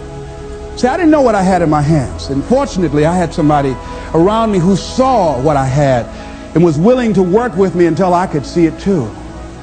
See, that's what many times we have to have. Somebody could look beyond our faults and see our needs. And hold that vision until we are able to capture that vision ourselves. How do we handle some fears? I was talking with my friend Pat Johnson, who's the president of Begin Within seminars. Think about some major fear you have. Here's one thing she said, which is good. She said, Les, if you got a real major fear, she said, take a deep breath and see yourself strong enough and more than able to handle that fear, whatever it is. Everybody take a deep breath. Whatever that fear, just feel that you have the strength and the power and the capacity to handle it. Another friend of mine named Ron Weiner, he says, when I'm confronted with a fear, I just practice the art of looking beyond the fear. I go behind it and see it already completed, see it already resolved. And then I carry myself accordingly as if it already is taken care of. That dispels the fear for me. Another friend of mine by the name of Jack Wilson said, when I experience fear, I think about when I was in Vietnam and what I handled back then, and I look at what I'm dealing with right now, and the fact that I survived that, the fact that I had other kinds of situations that were close calls, or that I was overwhelmed with fear, and I came through it, then I look at this and says, this is nothing here. And we've all had that experience, what Jack had. How many of you had some situations that you were in that you were overwhelmed with fear? You didn't know how you're going to come out, how you're going to survive, and you did. You survived and you didn't die. Raise your hand if you survived, all right? So what you got to do, whatever that was, whatever that state of consciousness, whatever that self-confidence that you had, however you stood up within yourself, here's what we know: you survived. Here's what we know: you're still here. You didn't die. Hello, you did not die. You didn't die. You hear that? You didn't die. You're here right now. You got it and you handled that fear. You kicked it out of there. All right? Remember that play Color Purple. I remember when Albert told the girl she couldn't go with Suge. He said, where you going? You know, this girl been wanting all her life live her dream. But she was afraid. She felt incompetent, and he'd beaten her down, and her self-esteem had eroded. He said, where you going? You can't talk. Suge can talk. You ugly. You dumb. Suge got class. You ain't got nothing. Where you going? You ain't gonna make it. You're gonna fail. She said, look here. I might be ugly. I might be dumb. I might can't talk. She said, but I'm still here. I'm still here. And so as you begin to look at the fears in back of you, you came through those fears and you're still here. See, that's a testament about how powerful you are. And so whatever the volcano is, you have the capacity to take that volcano on, the capacity to jump in it and find your true identity. Here's another thing that keeps a lot of people from taking on the volcanoes and jumping into the challenges that they're confronted with. The fear of making mistakes or not feeling good enough. Guess what? You're going to make some mistakes. You're going to make a lot of mistakes. Guy said this, and it's true. He said, the person who has never made a mistake hasn't done anything. If you're going to make some mistakes, if you want to do something out here, you're going to fall flat on your face. You're going to be criticized when you come out into the arena called life. You're going to feel awkward and stupid and dumb sometimes. It goes with the territory. But it's okay. What's important is that you bring your stuff out here. Are you good enough? Prepare yourself. See, there's no substitute for competency. A positive attitude won't get it. Being enthusiastic won't get it. So you got to prepare yourself. You've got to develop yourself. You've got to practice. You've got to work. You've got to do your homework. You've got to do your research. See, a lot of people have a yes, I can attitude, but a no, I can't aptitude. And competency builds confidence. And confidence feeds into competency. See, the better you become, the more confident you feel. And the more confident you feel, the better you want to become. You realize that you have no ceiling. That you can better whatever you've done so far. You can go beyond that. You don't become cocky and arrogant, feeling that you've already arrived, as most people have. And that's why they've settled for less than what they rightly deserve in life. Because they feel they have arrived, and they say, well, I can rest now. I can rest on my laurels now. I've made it. No. As long as you're breathing, you've got some more work to do. There's something else for you to achieve. The publisher of USA Today said that unless you've made some major mistakes in life, you haven't started living yet. So a lot of people, if you've never made any major blunders, made some major mistakes, lost some serious money, taken some serious risk, you haven't started living yet. You don't call that living. Not rocking the boat, going through life quietly, tiptoeing safely to an early grave. No. You got to take some chances. You want to bring some adventure to your life. Repeat after me, please. I will develop myself. Sharpen my skills. I'm good. Better than good. And better than most. Shake somebody's hand on your right and left and say, keep getting better. Keep getting better. Keep getting better. Keep getting better. Here's something else. See, a lot of people, because they don't want to make any mistakes, it takes us to the next level. A lot of people don't want to fail.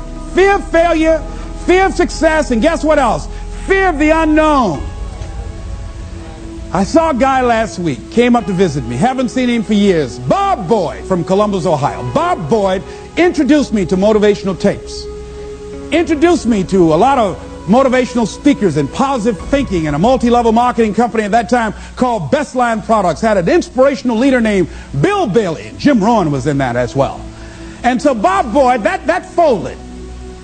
But here's what about Bob Boyd. Well, I was interested in seeing Bob last week that drove up from Columbus. Bob Boyd, that I know has been involved, personally I know, and I've been involved in business deals with him. Bob has had at least 30 failures that I know.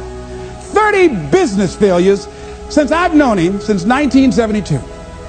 Incredible. So I wanted to hear this deal that Bob was bringing me. Les, I've got to talk to you. So he came in the traditional Bob Boyd fashion. Hello, Les, how you doing? I said, fine, Bob. I wanted to know if Bob had lost in his fire, steam, had life beaten his dream out of him. Bob said, Les Brown, I've got a deal. You know, you get exposure to a lot of people. Man, I've got a deal. I'm thinking, does he want me to join Amway? What is this? Man, I've got something going. Man, this thing, man, Les, it's a money machine. I said, tell me about it, Bob. But here's what was going on in my mind. Bob didn't mention anything about all the losses, deals we'd lost some money on. It never came up in conversation. It was like this is the first deal he ever brought me. I said, what courage. You know what Winston Churchill said? You know what Winston Churchill said about courage, Pat? He said, courage is the ability to go from failure to failure without losing enthusiasm.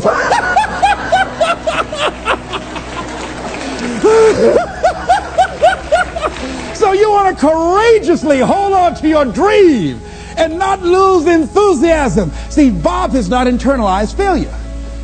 Things just didn't work out the way he wanted them to work out. He's still looking for his pot of gold at the end of the rainbow. And he was so fired up, traditional Bob Boyd fan. He took his coat off. Les, let me tell you something, man. You've got to see this deal. With the things you're doing, you're now on PBS. My God, Les, you'll make a fortune. Man, I just can't wait to tell you about it. I said, tell me, Bob, tell me. When it got to talking, I said, Bob, I want to be a part of it. He said, now explain to me what I just told you. I said, I don't know what it is, but I want to do it. I want to do it. I didn't even know. I felt like the lady that was with Joe. Joe decided he's going to jump in the volcano. He said, I'm going to go with you.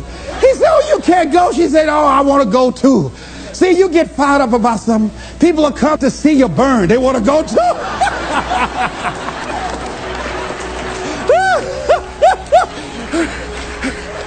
So I like the fact that Bob has not lost his fire. Bob is still hungry. Bob still sees his dream. Bob is still searching for a way to make it happen. He doesn't care about people talking about it. Man, he's never kept a job. Guy's had 15 or 20 different jobs, all these business deals. Bob has turned a deaf ear to that. You know, that's what you got to do if you want to conquer your volcano. A guy in Los Angeles, all over the front page of the newspaper, he just passed the bar after taking it 48 times.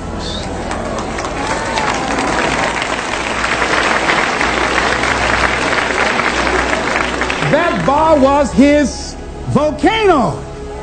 He had more than enough reason and excuses not to take it.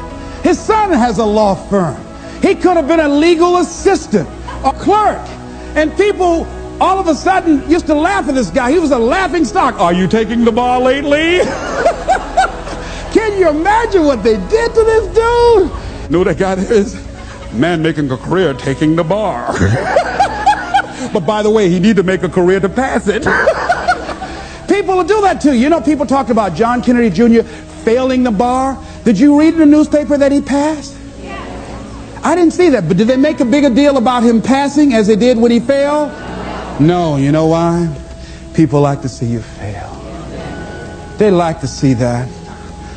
People are like that. I don't know why it's set up like that. I was on the expressway, traffic was jammed up. You know what was happening? It was an accident. But people pull over to the side to get out of their car to go look, to see somebody else's suffering. That's why talk shows are so popular. So people like to hear other people's misery, get it caught up in that. Then they go magnify it in their own lives because that's all they focus on. I bet not catch you going to any accidents here. Bob Boyd went to conquer his volcano like that gentleman who decided it doesn't matter how many times I fail. I'm going to courageously pursue it. I don't care what people say. I don't care what they think. This is something that I want that gives my life meaning and value. You got a volcano like that in you somewhere. There's something. See, at some point in time, all of us have seen our destiny. I was 6 years old, a man by the name of Reverend Ed Graham, a Mount Zion Baptist Church in Miami. I was 6 years old right before Christmas. My mother was ill. We had no food in the house.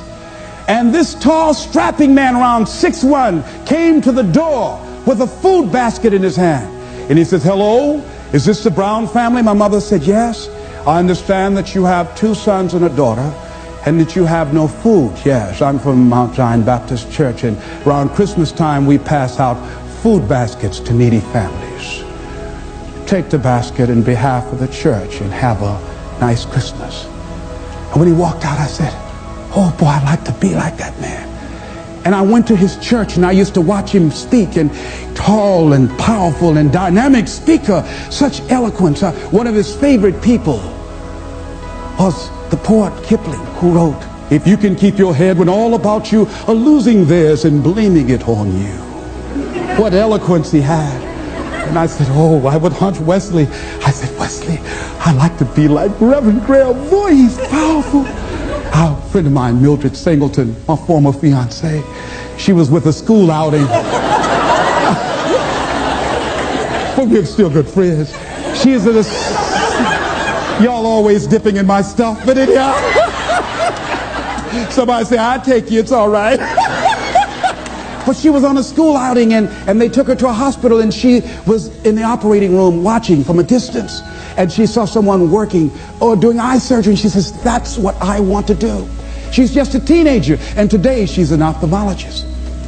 All of us have seen our destiny at some point in time, and we decided not to listen. We decided to ignore it and say, no, that's not for me. Life came in and slapped us side the head, and we stopped dreaming anymore.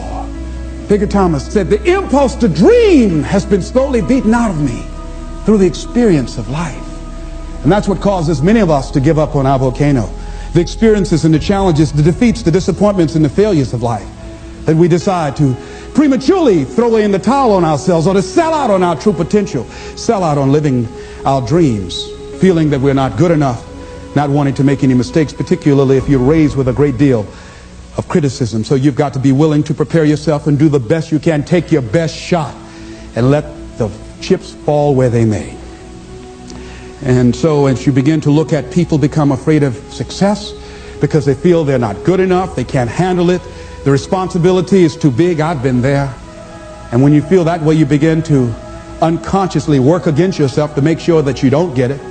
You begin to sabotage your own potential in a variety of ways, through procrastinating, through not taking care of business, not giving reports on time, not spending your time wisely, squandering your time looking at a lot of idle television, or spend all your time lamenting and complaining about how bad things are, using your energy negatively rather than positively, complaining rather than producing. That's what we do when we're afraid of really making it. And when you're afraid of the unknown, when you're afraid to take that leap, when you're afraid to venture out there, that's a real challenge. I'm reminded about a little boy. 2 little guys were out playing on some ice that was supposed to have been solid. And one of the little boys stepped on a thin area of the ice and fell in a hole. And as he began to start thrashing in the water, he began to move with the undercurrent to other areas of the ice, and his friend was there trying to help him, beating, hitting the ice, trying to save his friend. And he panicked, and he looked just a short distance away, and there was a tree, and he went and he ripped a branch off, and he came back trying to get his buddy out, and he just took the best he could and started scraping around the ice to make a circle. And when he did, he started beating on it and beating on it, and there all of a sudden the ice began to crumble, and he was able to pull his friend out to safety. When the paramedics finally got there, they saw what had happened, how thick the ice was. He saved the little boy's life, but what baffled them, they looked at the branch, and they looked at this little scrawny guy and said, how did he do this? It's impossible. They just went beating around the ice to see how thick it was, hearing the thumping sound. Said, how did he do that? I mean, it was a miracle that he was able to just take that branch and go around, make a circle, and beat the ice and pull him through. It's just too small. It's just impossible. And an old man standing around, hearing the conversation, stepped forward and said, I can tell you how he did it. He didn't have anybody here to tell him he couldn't do it.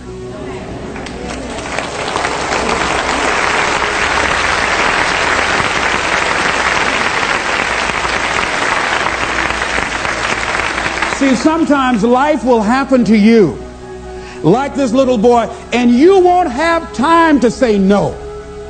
You won't have time to think that you can't do it. The only time you will have is to act, to take the leap of faith and believe that everything is going to be all right. Take that leap of faith. Trust yourself and know within yourself that everything's going to be all right. But aren't there some guarantees you can give us, Les? Yes. What is that? You're going to die. Excuse me? You're going to die. In case you didn't understand that, you can't get out of life alive. So I'm saying to you, you got 6 months to live. Live your life now. Live your dreams now. Start acting like this is your last day on the planet. See, if we decide that we don't need a pronouncement from some physician to say we have 6 months to a year to live in order to really begin to appreciate the beauty of life, in order to really to make some hard decisions in life. See, we have the power in our hands. Like those little boys, we have that kind of power, that kind of genius, that kind of fortune, that kind of wealth, that kind of happiness, that kind of sense of fulfillment in our hands. We have that. We have that. It's in our hands. It's on us. And nobody can make that decision for us. We can give it away. We can give it to the company store for $400 or $500 a week.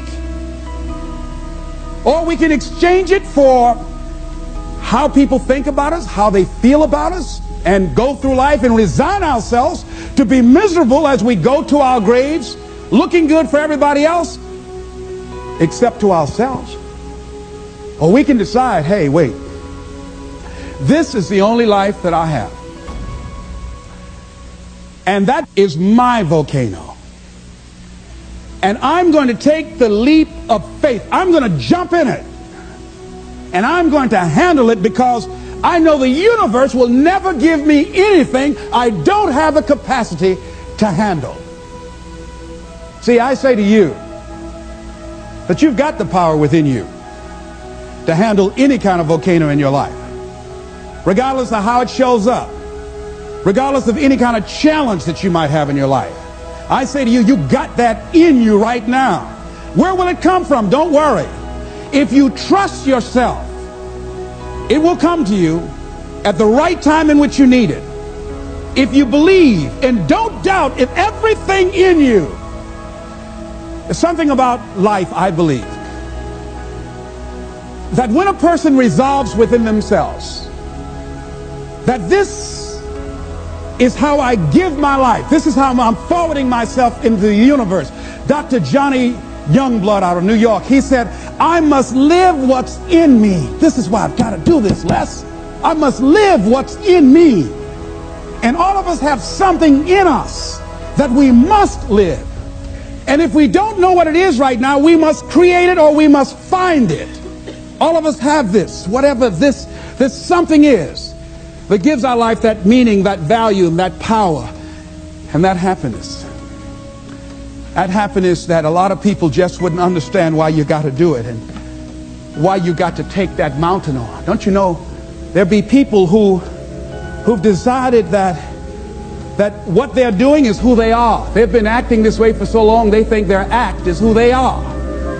They've been evading themselves so long and tell that mediocrity is natural to them. They won't understand you. They won't understand why you've got to go and do what you got to do. Why you might have to change cities or you got to get another job. Why? What's wrong? This job is paying good. It's not to pay. It's not always the money.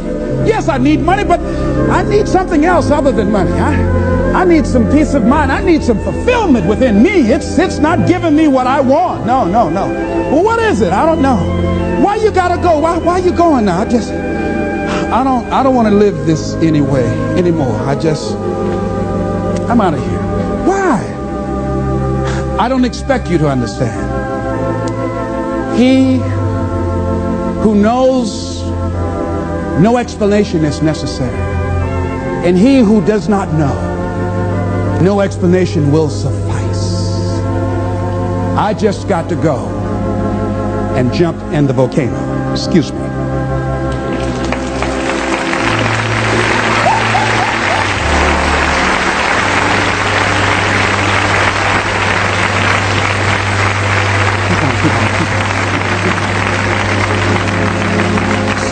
say, design your life so that it makes sense to you. It might not make sense to anybody else, but it makes sense to you. That's what's important. It makes you happy. It gives you that sense of joy. It brings back alive the little boy or the little girl in you. It helps you to have some special joy that other folk just won't understand. Go get your volcano. This is Mrs. Mamie Brown's baby boy, Leslie Calvin Brown, saying it's been a plum pleasing pleasure as well as a privilege. Thank y'all again.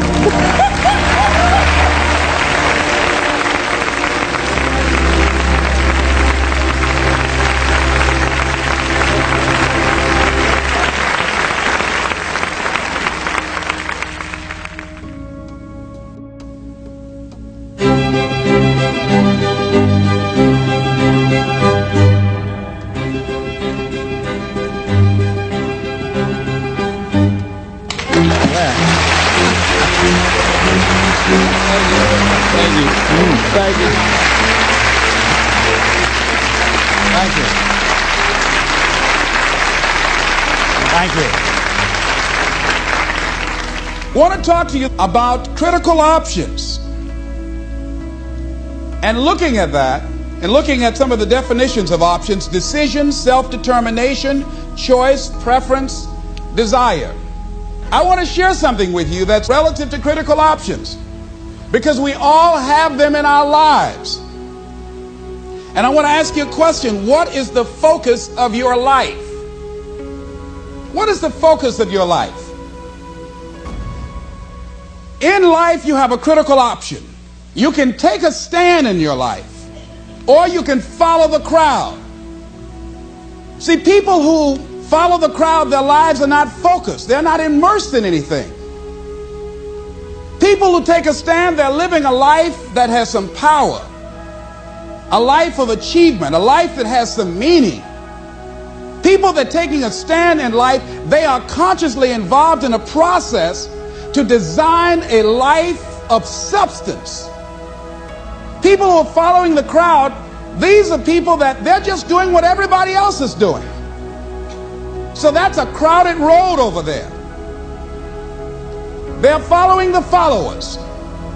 I want to talk to you about taking a stand with your life. And what are some of the things we can do that will enable us to give our lives up in a way that has some purpose and meaning, that can be real for us, that can give us a sense of fulfillment, of joy and happiness and peace of mind. See, most people are bored with life. Most people feel that life isn't worth the hassle, that life is just wearing me out. It's boring, it's monotonous. I have nothing to look forward to. Here we go again, another Monday morning. TGIF Day, thank God it's Friday. Here we go again, oh boy. You see what the man meant by many people die at age 25 and don't get buried until they're 65? Doing the same thing the same way every day, looking at these faces, just walking around. I mean, you got to be aware of these faces. They affect you, you know. Try to stay around pleasant faces, and if you have an unpleasant face, try and smile more. It's good for your health. And there's another dividend: you look better too. So, looking for a way in which we can begin to give our lives some special power. Number one, commit yourself to giving your best at all times. Now, that's not easy. See, most people, and particularly those who are working in corporations, they're finding now they've got to change their behavior. We're now involved in a world economy. We will never do business the way in which we've done business in the past. We will never be able to, in the American workplace, do just enough to get by. Now the standards have been raised. Quality and productivity has been increased because of the competition. And so now average performance will not be enough. This is a new day. Competition is fierce. So people who've been locked into a behavior pattern are working just hard enough to keep from getting fired. They're being laid off. are forced into early retirement. It's a new game now. So now more than ever, it's about increased productivity. Now more than ever, it's about superior quality service. Now more than ever, it's about creating a positive atmosphere in the workplace, and people that have that competitive age, people that are hungry to make it. So you got to be hungry now. You can't just casually walk around, well, I'll get to it later on. Oh, no, this is a new day right now. Committing yourself to give your best at all times, regardless of the competition to do otherwise, or the influences of negative people that will tell you, hey, look here, don't push yourself too much. Now's the time to push yourself, to always get in the habit of giving the best that you have to share. Thinking about a situation where I had to give a lecture out in Los Angeles, California for Xerox Corporation. Well, part of what I do when my profession is doing corporate training. My passion is doing training with kids. So when I go someplace, I always try and arrange for a community group to have a group of young people together for me to work with them on a volunteer basis in the evening. So I decided to go into an area of Los Angeles to talk with someone about doing that, and they suggested that I come to speak at a community center right outside Los Angeles at Carson Community Center. And because of the gangs in Los Angeles, one of the young men that was coming there to organize it, and his mother, he had a twin brother, and he took an interest in me because I have a twin. And his twin brother was the victim of a gang ritual. They brought in a new member in a gang, and he had to prove that he was really with them and committed. And his job was just to select anybody at random and kill them. And he did that as this young guy was coming out of a store. So they told me, Mr. Brown, would you come over and talk to the teenagers here? There's a lot of depression and despair and hopelessness and people feeling powerless about the gangs.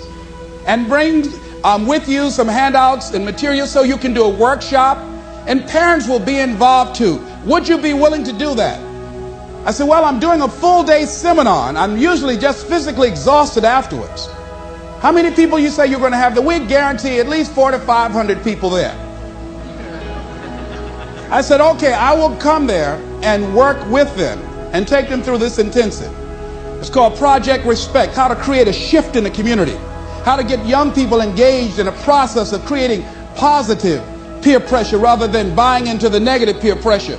Instruments and techniques of how we can provide ongoing coaching for young people to begin to change how they see themselves and their values, and how to resist negative peer pressure. So I came there after working in a seminar, totally exhausted, in that Los Angeles traffic. It took over an hour to get there. Got there, they only had 7 people. I had an attitude.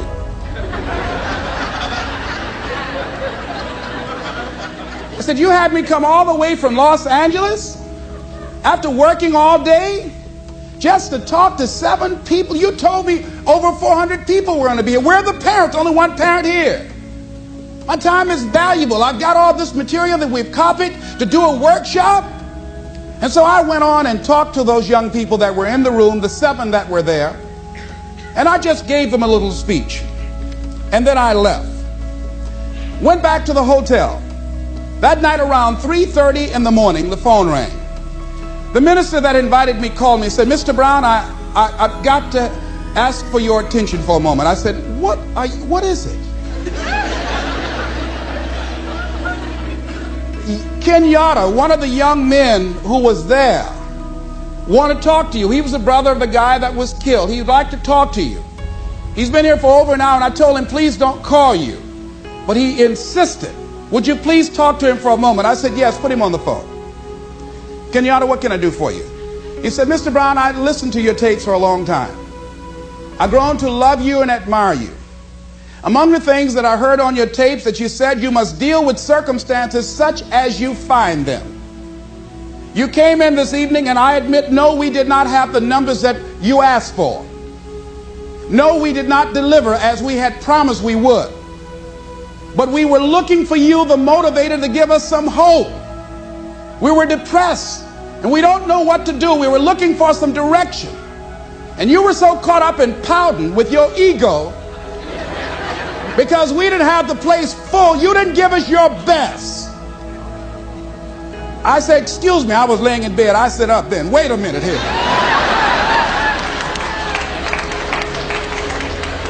Now see, part of what won't let us grow in life is, number one, we identify when we get feedback. We start taking it personal. Number two, we start to justify. So I became defensive and I said, wait a minute. I worked all day. I didn't charge y'all a quarter for this. I went carpet material. I came over there. I was there to give a training for the people, and all y'all had to do was bring people there. If you don't do it for me, for the next speaker that you have, at least provide an audience for him to work with. He said, are you through, sir? I said, yes. Mr. Brown, you said you must deal with circumstances such as you find them.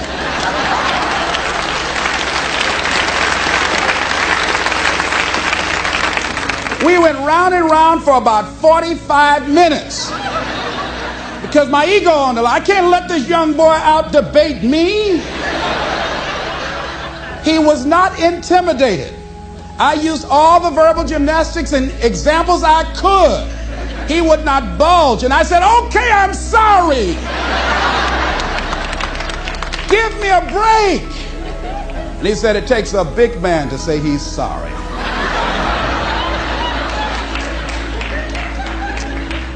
That night, after I finished that young man, I prayed. I stayed on the floor by the bed. I said, Lord, if you ever give me a chance to speak again, I don't care if it's one person in the audience, I'm going to wear that one out. I learned my lesson.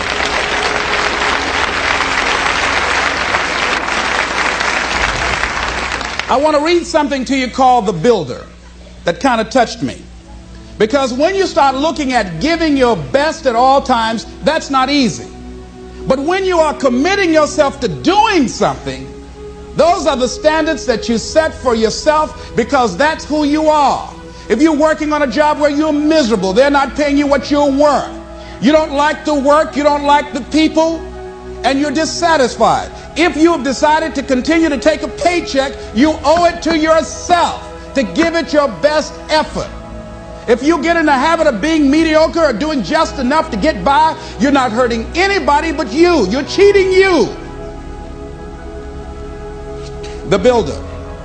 There was a man who was an efficient builder. He had worked for years in a large company and had reached the age of retirement. His employer asked him to build one more house. It was to be his last commission. The builder took the job, but his heart was not involved. He used inferior materials. Timber was poor, and he failed to see the many things that should have been clear to him had he shown even his normal interest in his work. When the house was eventually finished, his employer came to him and said, "The house is yours. Here's the key. It's a present from me." The builder immediately regretted that he had not used the best materials and engaged the most capable workers. If only he had known that the house was for him. Whoa.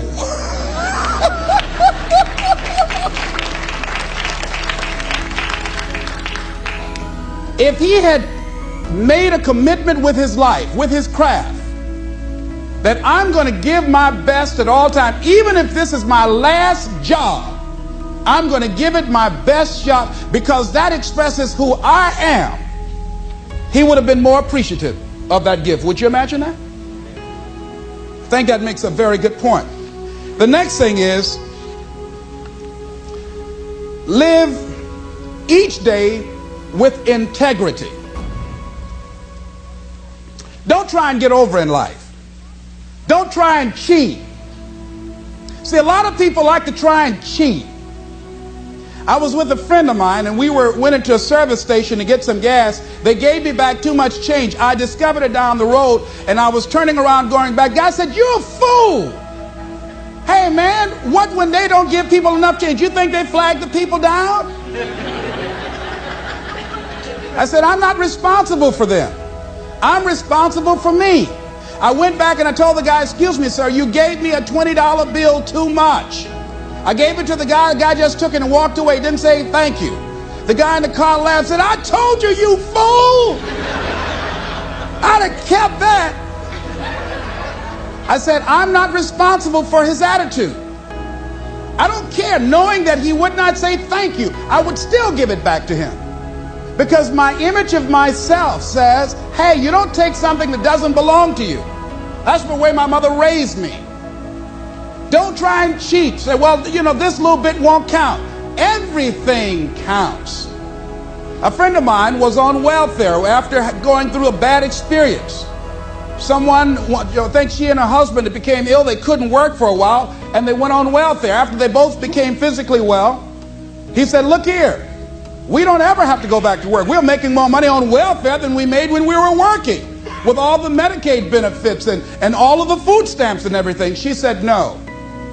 She said, we are not going to accept the checks anymore. He said, I'm not going to work. Now, you can go to work if you want to.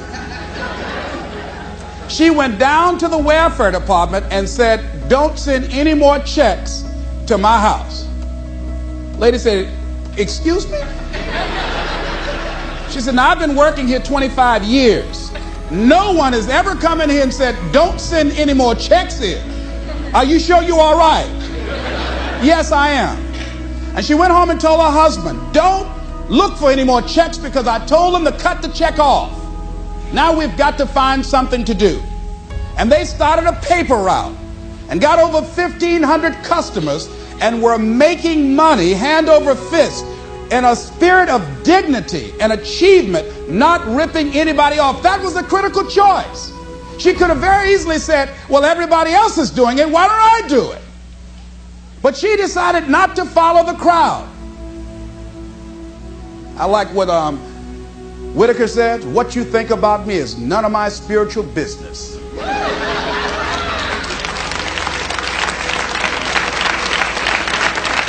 So when you're keeping integrity with yourself, you know that's going to bring you under a lot of pressure. The next thing is, don't try to cut a bargain with life. Life is not Donald Trump. Life will not give you any special deals because you maintain a sense of integrity. Anybody ever try to cut a deal? Raise your hand, please, if you know what I'm talking about. If you try to cut a deal, there are no deals. There are no deals. You've got to do what you do because, not with any ulterior motives, that you're going to get some special benefit or some special treatment in the universe. No. Doesn't mean that somebody might not steal your car while you're trying to do some good for somebody. No, there won't be any special light around your car. They will take your car too. All the good people, you're going to go too. You've got to do what you do because that expresses who you are, and for no other reason. They might not have a banquet to recognize you or give you a special little plaque and dedicate a day in your name. No. Do what you do because that's you.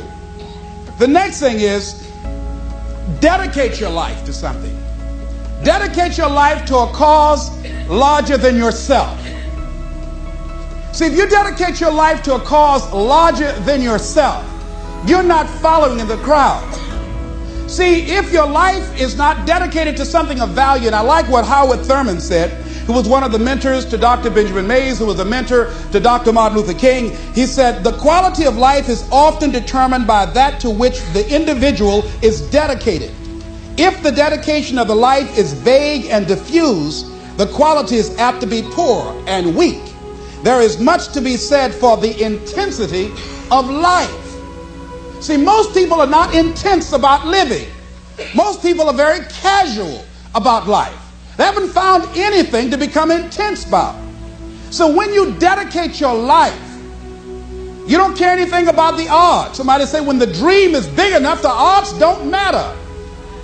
See, when you dedicate your life, you bring on a special power. There's a power in you that people, circumstances, events, and I'm not talking about the physical you, I'm talking about the real you, the indestructible, invincible, perfect essence of who you really are, that can bring a government to its knees, that can change the course of history. When you dedicate your life like a Nelson Mandela, who has decided to sacrifice his freedom, all he has to do is say whatever the government wants him to say, and they'll let him go free.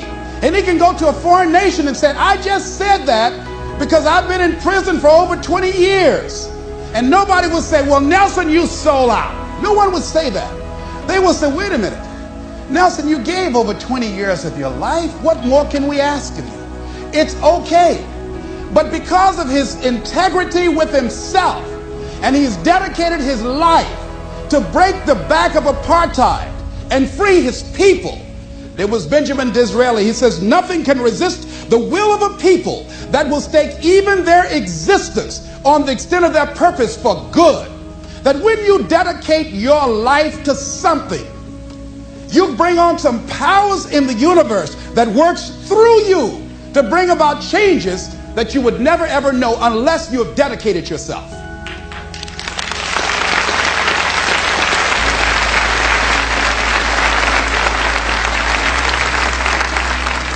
So I say to you that there is a Mother Teresa in you. There's some work for you to do. I say to you that there is a Nelson Mandela in you.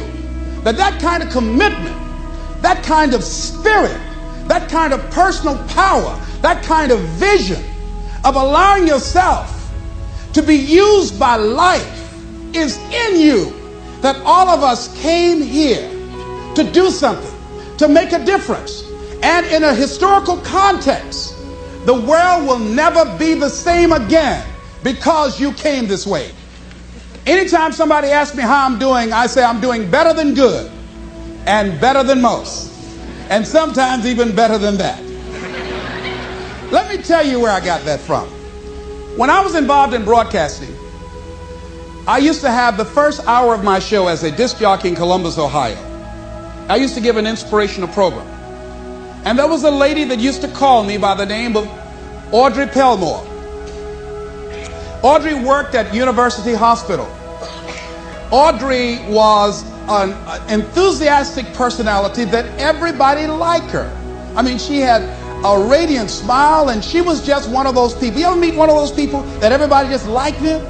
She was one of those kind of folks. Audrey became stricken with muscular sclerosis at a very young age. And after a while, she became confined to a wheelchair. She had children. And because of her physical deterioration, she could no longer take care of her children. And she had to be confined to a nursing home, Alum Creek Nursing Home on Nelson Avenue in Columbus, Ohio. Audrey used to have the nurses at the hospital call the radio station and put the phone to her ear. And she would ask for a certain request, and I would ask her to say a few words to the listening audience. One day while I was doing my program, I got a call from one of my regular callers, a young lady by the name of Shirley.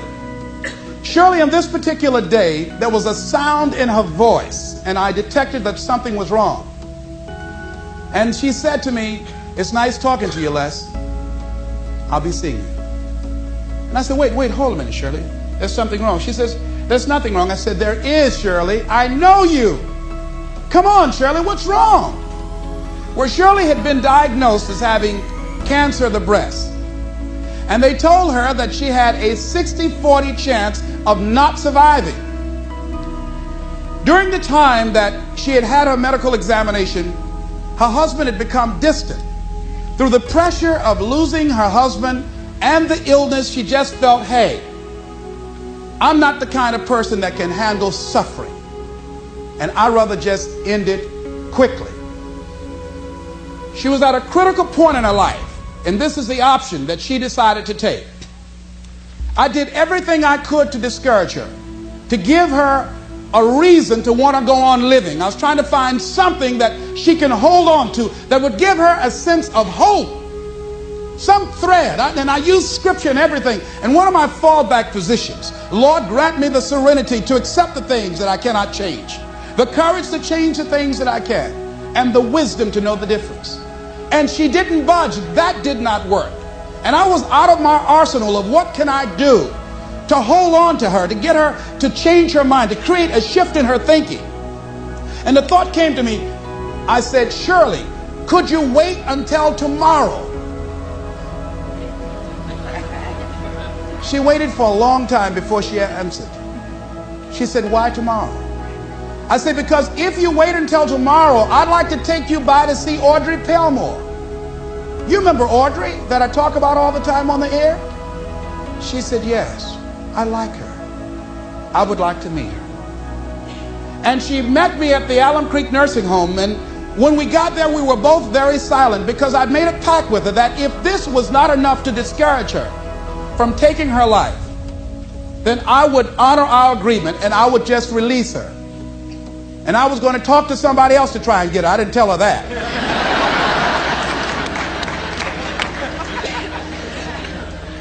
As we walked down the hall, I did not know exactly what to expect. I had not seen Audrey for some time. When we walked in the room, there Audrey was, all twisted, physically deformed. She had no voluntary use of her arms.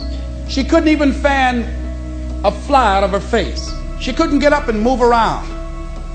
And we had to get close to her because her vision was blurred and she can't speak very loudly. And her hearing was somewhat impaired. And as we drew closer to her, I said, Audrey, this is Les. And I have a friend with me named Shirley. How you doing, Audrey?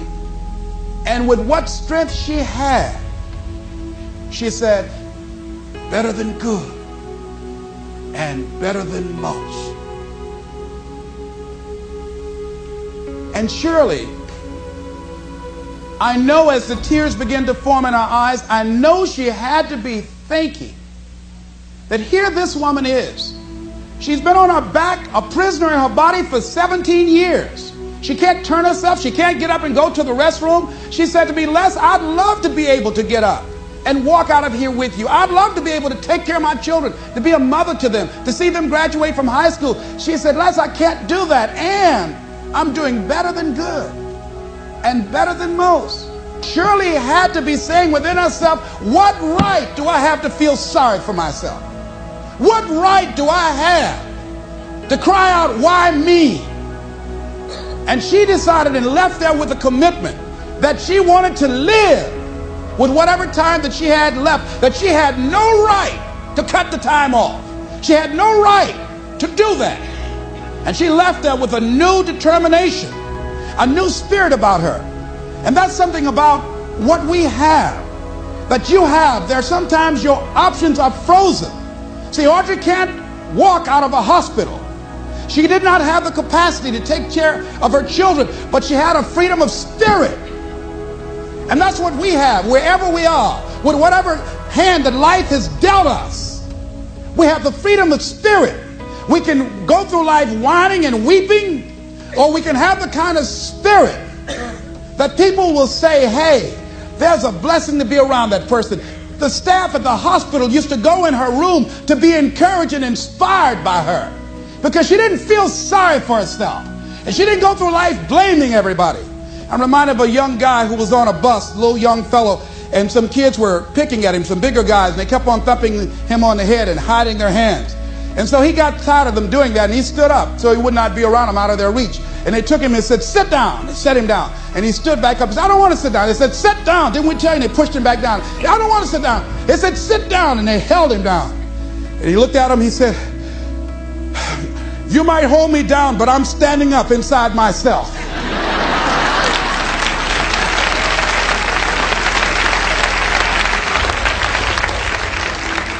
And what we have got to do is know that there's something about you. There's something about us. There's a power in you that regardless of what happens to you, you can stand up inside of yourself. I think that's what the poet meant when he says, out of the night that covers me, black as a pit from pole to pole, I thank whatever gods there may be for my unconquerable soul. You have an unconquerable soul. Something that George Bernard Shaw said that I think has some power for us. I'd like to share it with you.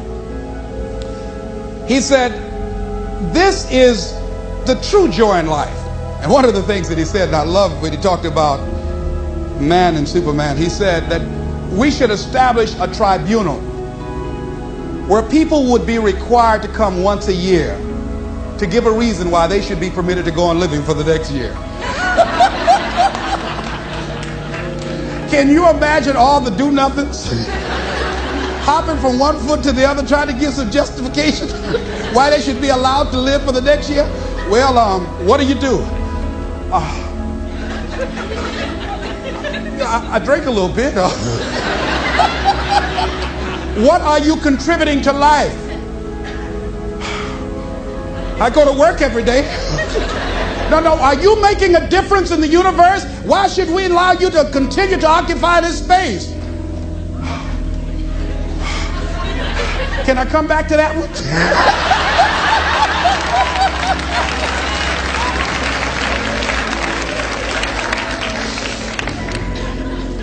This is a true joy in life. The being used for a purpose recognized by yourself as a mighty one.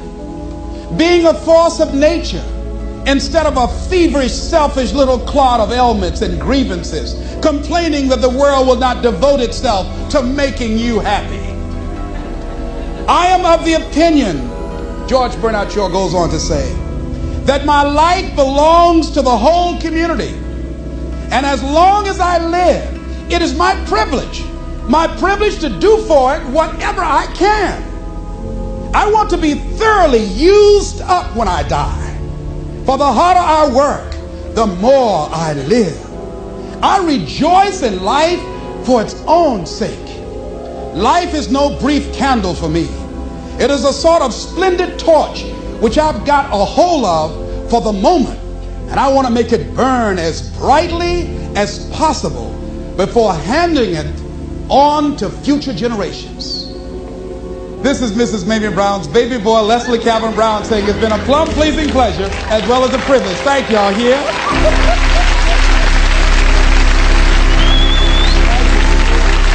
Thank you. Thank you.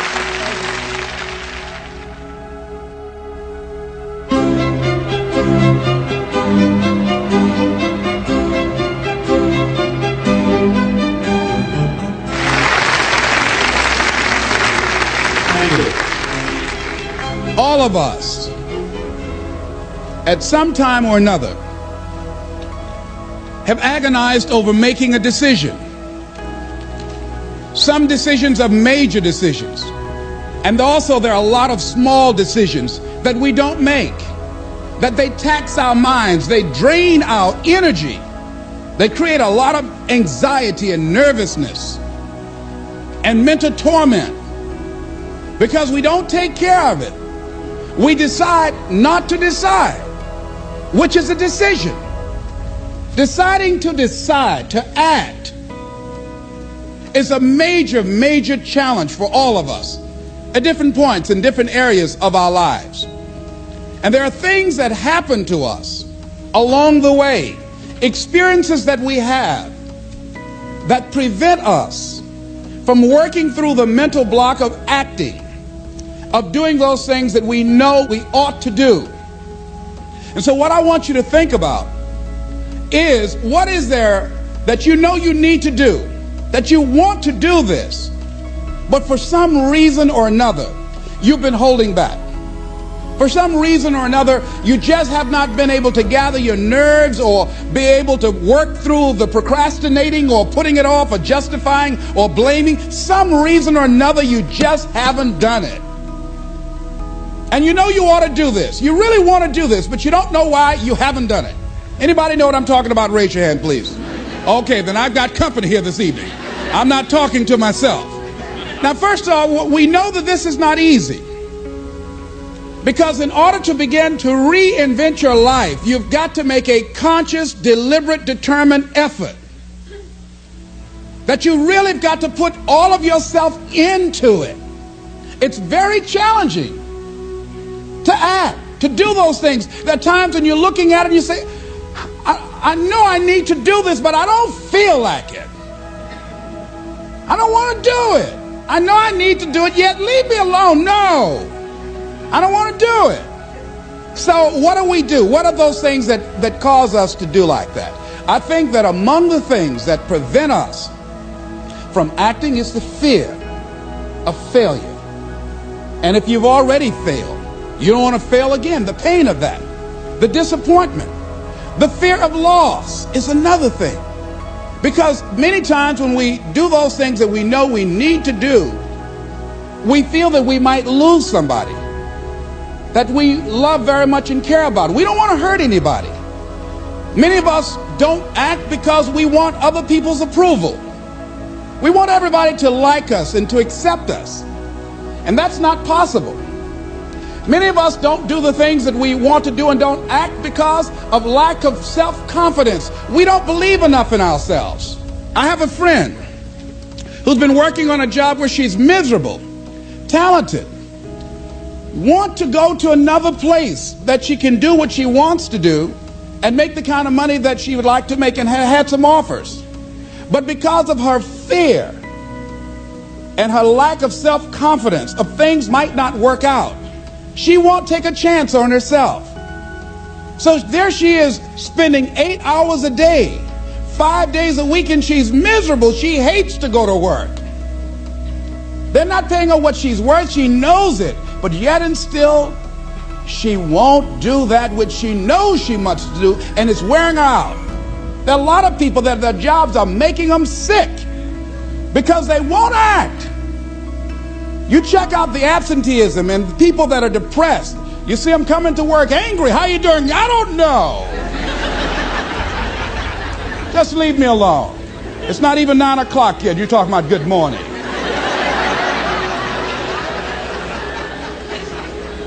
There are days you go to work, you want to just keep driving past the job. You don't want to stop because it's not in sync with who you are. But you haven't acted. Have another friend. This guy's brilliant. He's a business consultant. He helped a lot of people get their business started. And people come to him because they know he's knowledgeable. But this guy won't start his own business. Now, he's very smart. He can do it. Everybody believes in him except him. And he's so smart, he's talked himself out of it. Well, the numbers aren't right. So there are many reasons why we don't act. There are other things, though, that affect us. It's that not wanting to take personal responsibility. We want somebody else to do it. And many times we pick up our inability to do certain things from people that we love, people that we admire.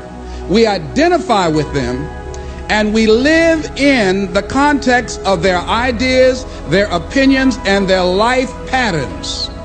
We buy into it unconsciously. My mother is a pack rat. She keeps everything. She doesn't throw anything away. And I have unconsciously picked that up. Now, my mother never said, let me show you how to keep everything, Les, and just clutter things. I unconsciously picked that up. Many times unconsciously, we try to honor the people we love by being like them. By the same token, I realized something about myself when I had some major decisions to make, and I found myself acting like my mother. See, my mother's the kind of person that when she has a problem with one of the other foster children that she adopted, she won't confront them. She will call me. Les, why don't you tell Linda to move? She's lazy. She won't go to work. She runs the street all day, and then she comes home and wants to sleep all day, and I think she's doing drugs. I said, but Mama, why don't you tell Linda that? I bought the house for you. I told you when she wanted to come home, don't let a grown person come there and take care of them. You let her in. Well, after all, she's my child. Mama, then you handle that. When I tell her to leave, she say, Mama say I can stay. Mama, can I stay? And you tell her yes, and then you call me and say, she's still here.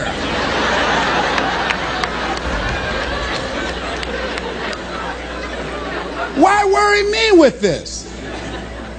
So mama hasn't developed the courage to act on that. Some people won't act until there's a crisis situation. When Linda started stealing from mama and took her Social Security check to get some drugs, mama got some courage to say, get out of here and don't ever come back. But she wouldn't do it until then. And see, we don't have to wait until a crisis situation. I have a friend that has been having a challenge with losing weight. Both of us have been dealing with that challenge. And for the past 40 years, he's always seemed like weighed over 235 pounds. And so he said, man, I just can't lose weight. I'm big boned. I said, Bud, I've never seen any fat skeletons.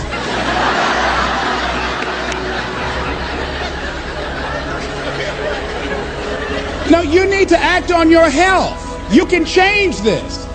You don't have to go to your grave fat. We're all digging early graves without teeth. We don't have to do this. They need to have a support group around M&M peanuts. You want a support group on something, and throw Snickers in there too. Bud and I can tell you about the help we need with that. So what happened with Bud, though, he became ill a few weeks ago. See, Bud in the last few weeks has lost more weight than he's ever lost, even when we were competing with each other, betting a lot of money. But what happened was, Bud became diabetic. He went into an insulin shock. He didn't know that he was diabetic. His blood sugar became high. And the doctor said to him, you are diabetic. You're going to have insulin shots every day. You're going to have to change your diet. And let me tell you what's going to happen if you don't do what we tell you to do. Number one, there's a possibility that you can become an amputee. Number two, you can go blind. 3, you can become impotent. Bud, say, help me.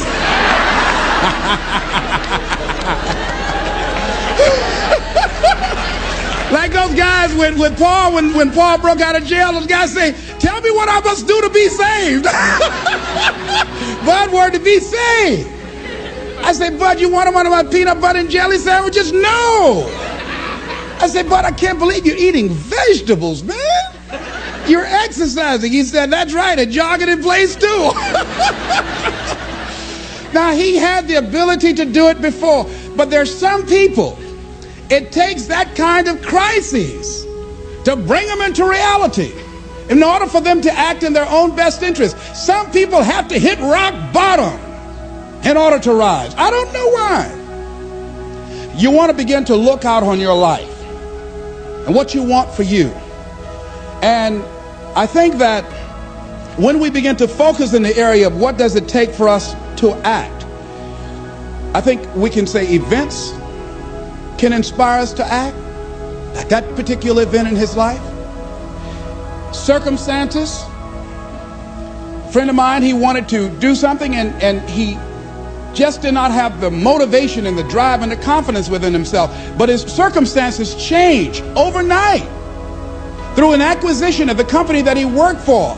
He lost his job through the inspiration of desperation. He had to act. See, life also are things that can inspire us to act. See, if we don't have the courage, and that's what it takes, courage. It takes guts to do that which you know you need to do. If you don't have the courage to act, life many times will move on you and make you act. Life will whoop your butt so bad. You will be so miserable. You will catch so much hell. You say, yes, I will do it. What do you want me to do? Take me. A friend of mine said, I can't stop smoking. I can't stop smoking. Doctor said, Sam Axelrod, you have emphysema.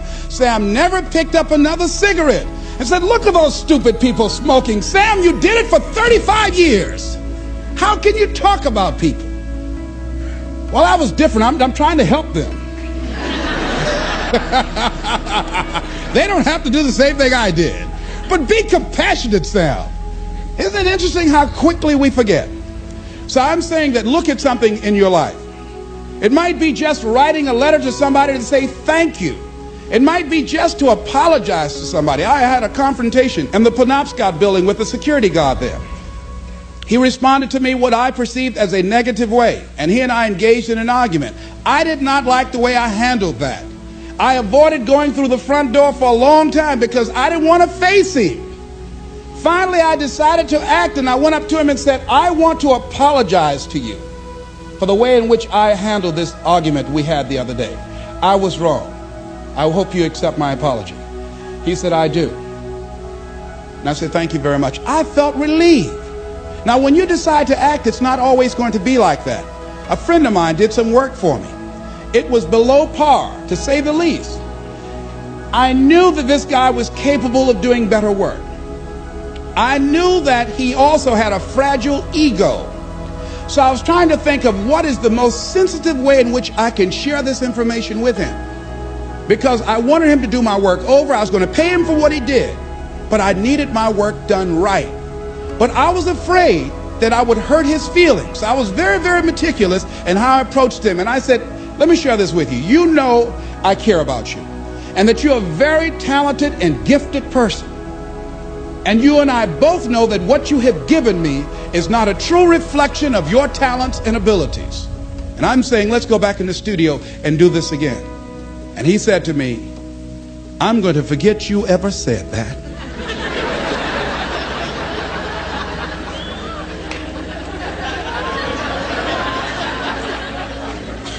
I was wiped out.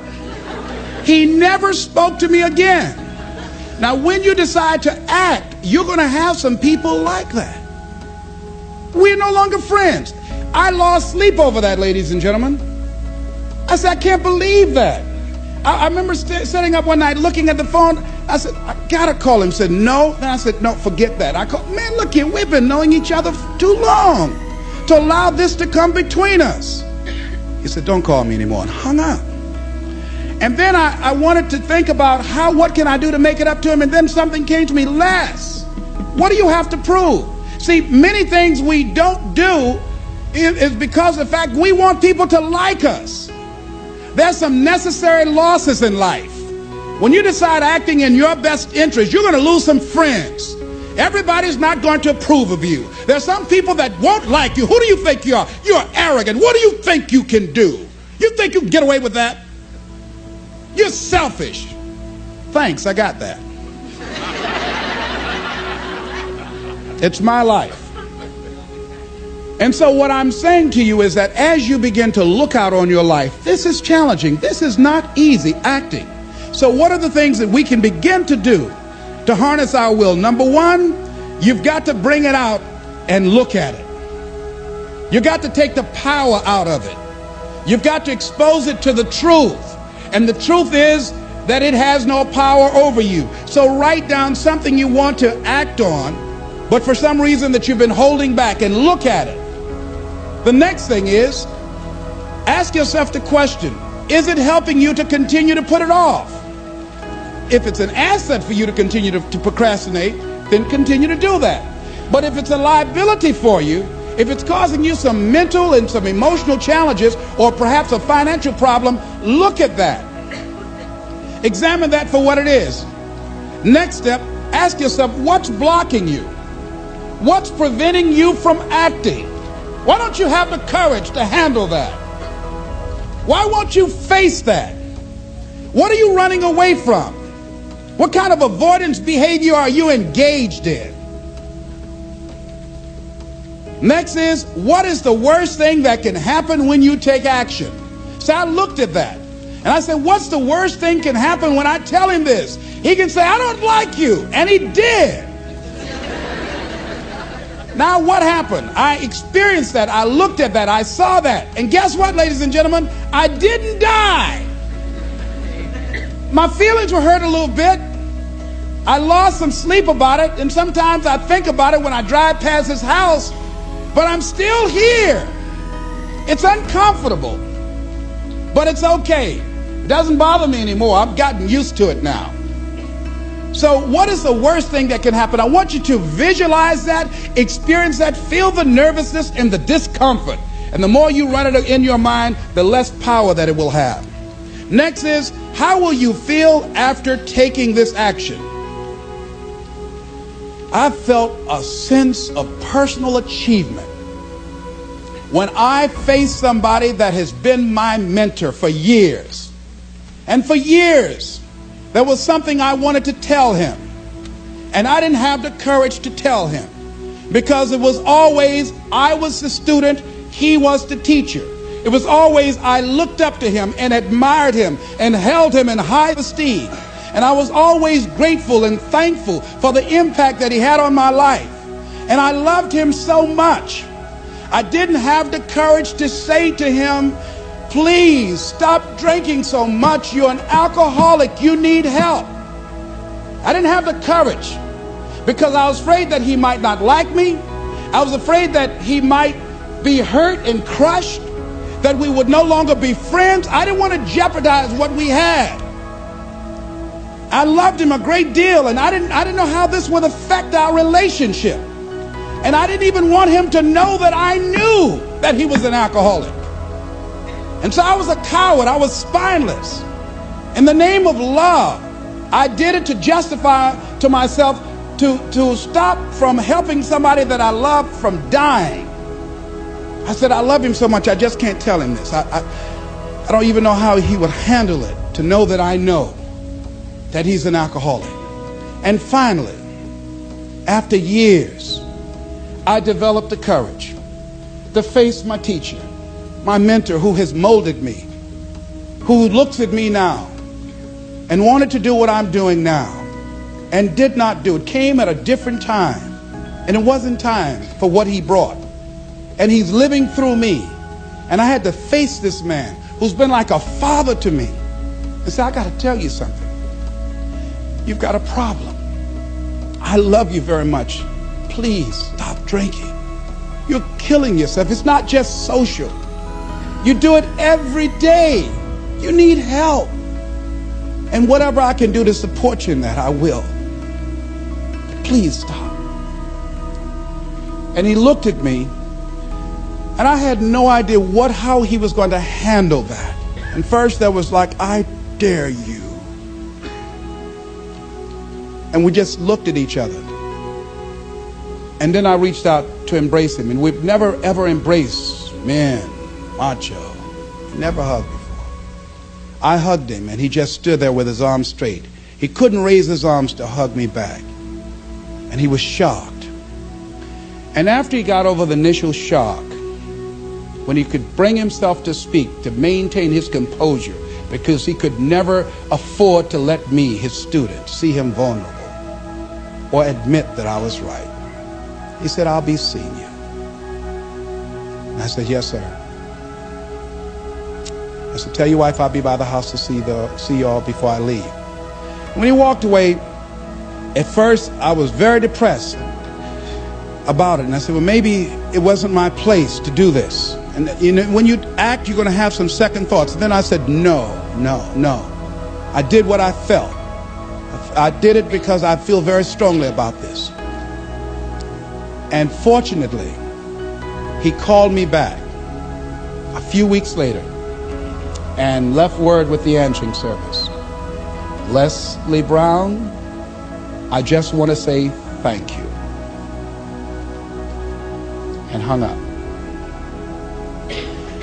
That was a good feeling.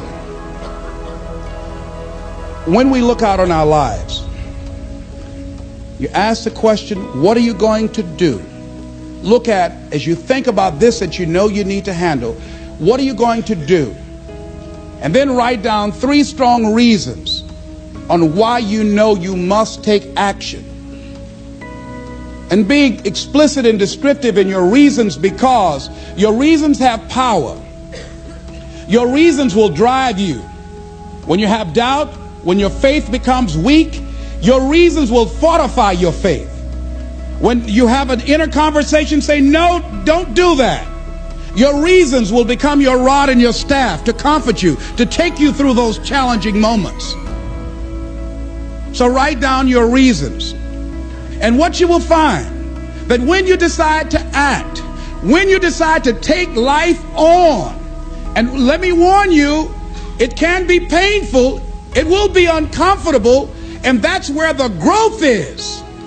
When you're uncomfortable, when you're stretching out, when you're taking life by the collar, you're going to get thrown to the ground again and again and again. But when you have determination, and you know that what you're doing is right, it gives you your life, it gives a special meaning and power to you, you will have some power from on high. You will discover some things about yourself that will begin to electrify your personality.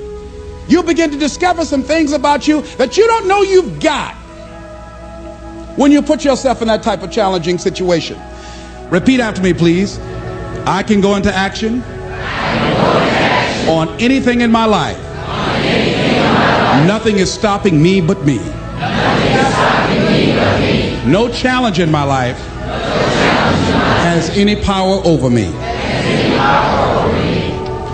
Here's something that Howard Thurman wrote on the decision to act. He said, "It's a wondrous thing that a decision to act releases energy in the personality. For days on end, a person may drift along without much energy, having no particular sense of direction and having no will to change. Then something happens to alter the pattern. It may be something very simple and inconsequential in itself, but it stabs awake, it alarms, it disturbs. In a flash, one gets a vivid picture of oneself, and it passes. The result is decision, sharp, definitive decision. In the wake of the decision, yes, even as a part of the decision itself, energy is released. The act of decision sweeps all before it, and the life of the individual may be changed forever. When you decide to make decisions, to act, you begin to access power within you that will increase your self-esteem, that will increase and enhance your personal power, that puts you in charge of life. And life has a whole new meaning for you. There's a sense of personal freedom. Doesn't mean you're not going to have any struggles. Doesn't mean that you're not going to have any challenges.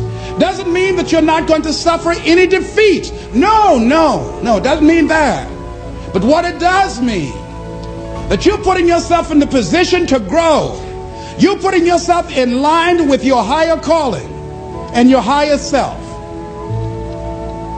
And that's what life is about.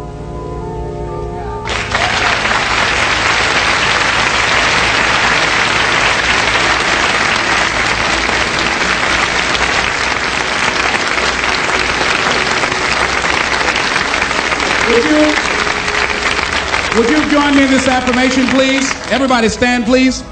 I'm standing up to life and the challenges in my life. I'm going to use all of me.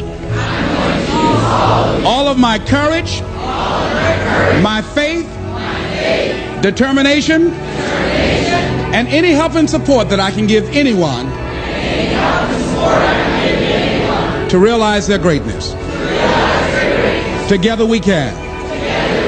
Shake somebody's hand on your right and left and say, "You got what it takes."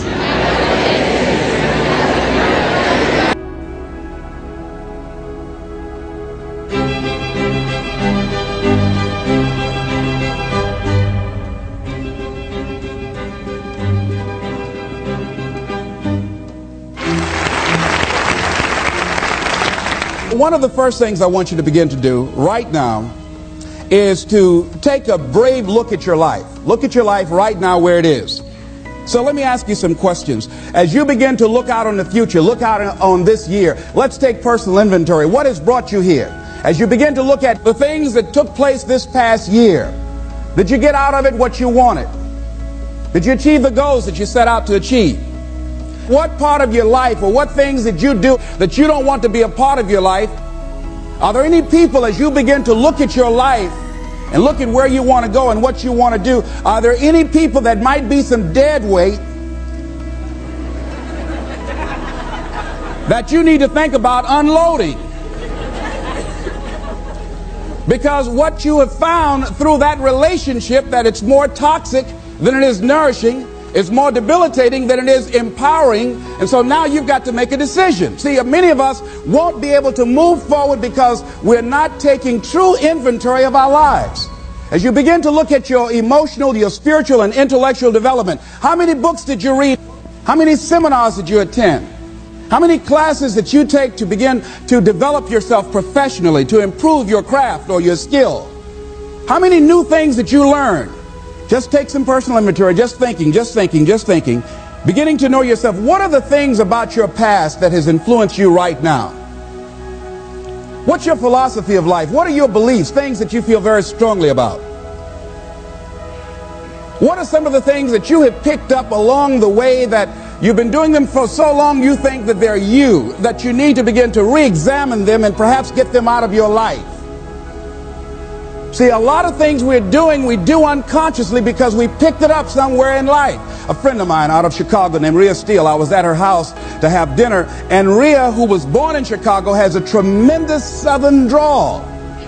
After I met her mother, I said, where did Rhea get her southern drawl from?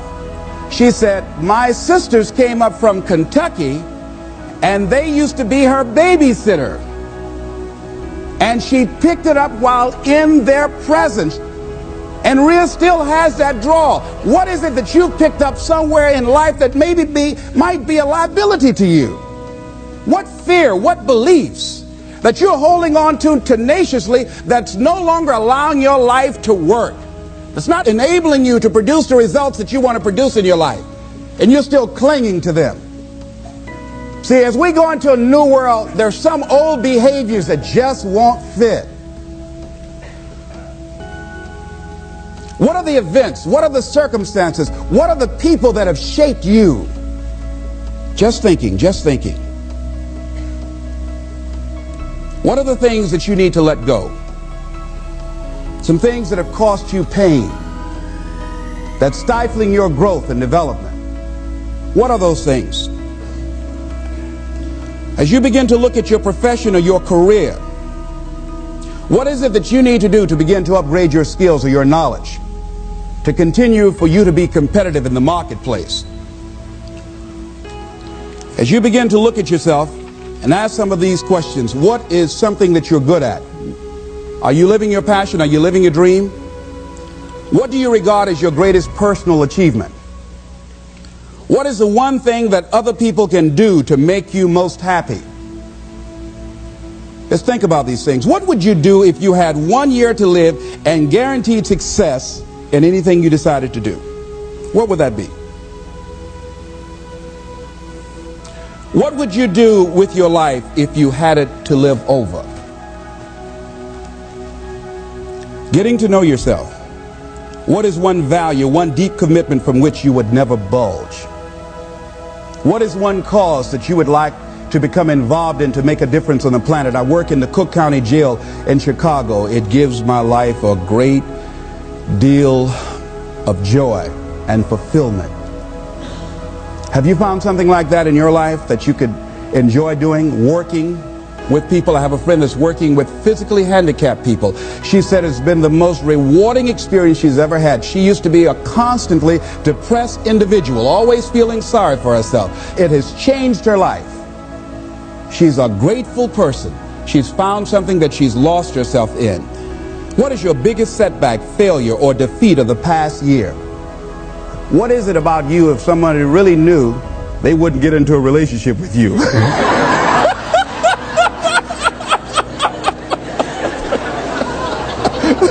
Now, don't go tell it.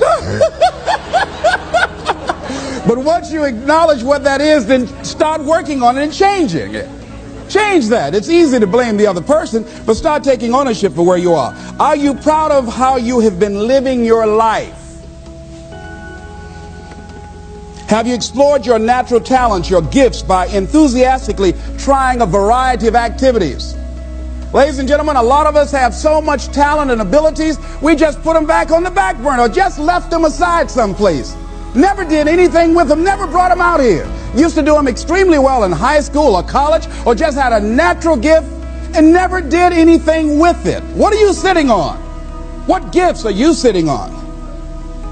Have you resigned yourself to a life feeling that nothing can be done to change your future or your circumstances? Have you been afraid to try something different because you're afraid of how people will react to you or what they will think?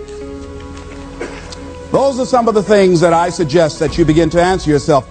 Now, here are some things that I suggest that you begin to look at working on to develop your character. Some things that will give you some personal strength. Webster says character building activities. He says character, the pattern of behavior or personality found in an individual or group. Moral strength, self-discipline, fortitude. That's what's going to be required in order to begin to manifest your greatness. Now, looking at yourself, one of the things I'm suggesting you look at, what is it that you need to be in the process of doing more of or less of? Like being more direct. So I used to have a problem of not telling people what I actually thought because I didn't want to hurt anybody's feelings. Saying no without feeling guilty. More focused. So I used to be the jack of all trades and master of none. Used to do a lot of things. One year I decided to do one thing well. I looked at all of my talents and I decided the strongest one, my ability as a speaker, that's the one I'm going to focus on. But I'm capable of doing a lot of other things. But only when I decided to focus that I begin to reap the rewards of my talent. And then after you do that, you can begin to expand and use the other talents that you have. Deciding to keep your word. If you just decide, I'm going to keep my word. If I say something, I'm going to do it regardless. Being more considerate. More trusting. More disciplined. Being less fearful. Being more adventurous. Find something that you can look at your life that you say, hey, I know I've got a problem in this area. Being late. I need to take care of that. Procrastinating. I need to deal with that. Not taking care of business. Being seriously not serious. Creating an imbalance in my life where I'm spending more time looking at television or having social fun and not spending enough time working on me. See, most people, ladies and gentlemen, spend more time working on their jobs than they spend working on themselves. They work harder on their jobs than they work on themselves. And whatever we achieve in life, whatever we create, whatever we're able to manifest comes out of the human mind. Now I want you to think about 5 things that if you had the courage to do them, it will give you a feeling of satisfaction and self-respect. Think of 5 things that if you had the courage to do those things, you would feel a tremendous feeling of satisfaction within and self-respect. Take the time to write those things down, whatever they might be to you. It might be in your personal life. It might be in your friendships, your family relationships. It might be in your business. I was negotiating with a friend of mine that I admire a great deal. And this person went back on their agreement. And I did not challenge them on it. Number 1, because of my admiration for her. Number 2, because I really wanted the business. And I think she sensed that. So I didn't want to seem too picky, and I was nervous about it. And I was cowardly. Because I should have said, listen, that's not what we agreed to.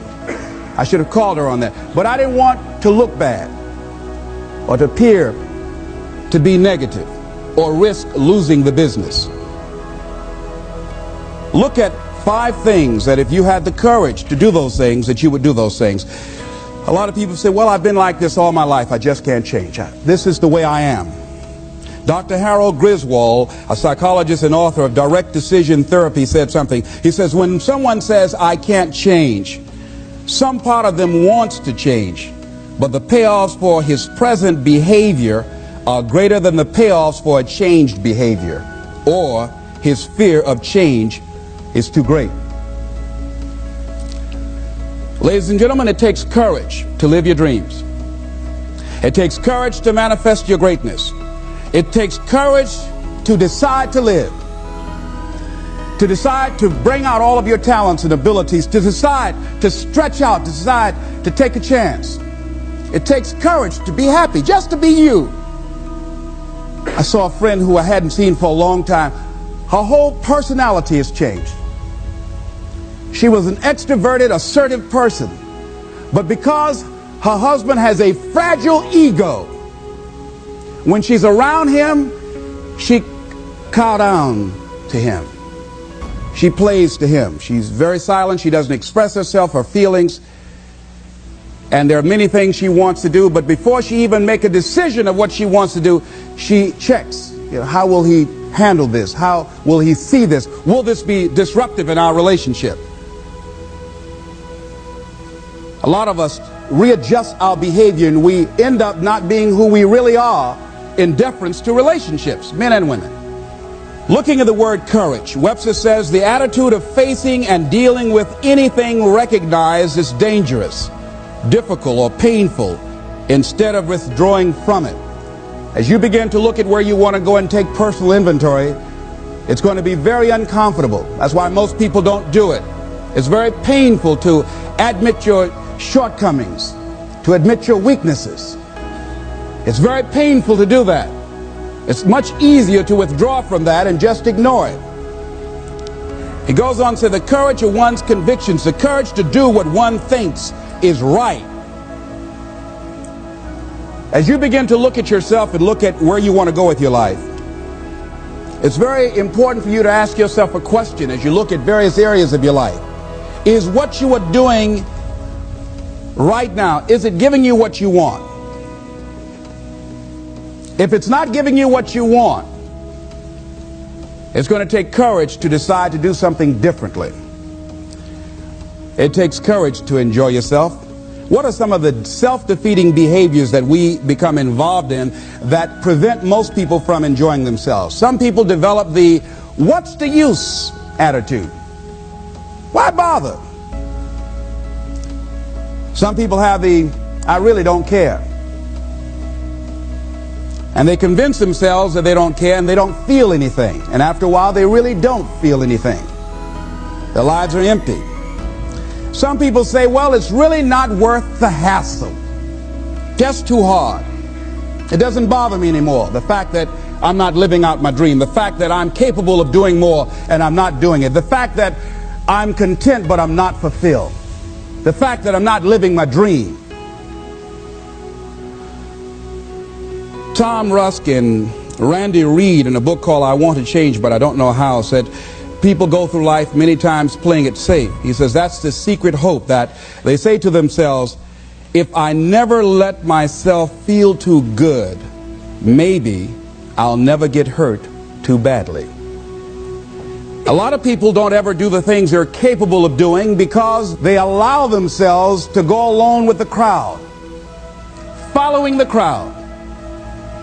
Many people have things they want to do, and they find themselves in relationships with people who are addicted to mediocrity, and they allow their behavior to influence their behavior. Following the crowd. Many people don't do it because of the fact that they allow their lack of self-confidence to immobilize them. I remember when I wanted to go into business for years, that was an agonizing thought in my mind. I wouldn't try it, because I didn't believe that I could make it. Of the 5 things that you would like to do if you had the courage to do, I want you to pick one thing. Pick one. And here's how to set it up for yourself that will help free you and get you unstuck. What is the worst thing that can happen if you do it? So what's the worst thing that can happen? Let's say going into business for yourself, or changing careers, or getting a divorce. Taking some kind of chance of something that you've always thought about doing, but you just haven't done it for whatever reason. What's the worst thing that can happen? Do the worst case scenario. Now, when you do the worst case scenario, you write those things down, the worst things that you fear would happen. When you name your fears, that puts you in control. What are you afraid of? Name it, write it out so you can look at it. Confront that fear. What is it? I'm afraid that things might work out. What else, Les? Well, I've never been in business, okay? What else, Les? Well, I don't have all the help I need. Okay, good. What else, Les? Well, I don't have enough money. All right, good. What else, Les? Well, I don't have a college degree. What else? I'm not as good as those other guys that I've seen up there speaking. Okay, what else? Well, that's all I can think of right now. Okay, good.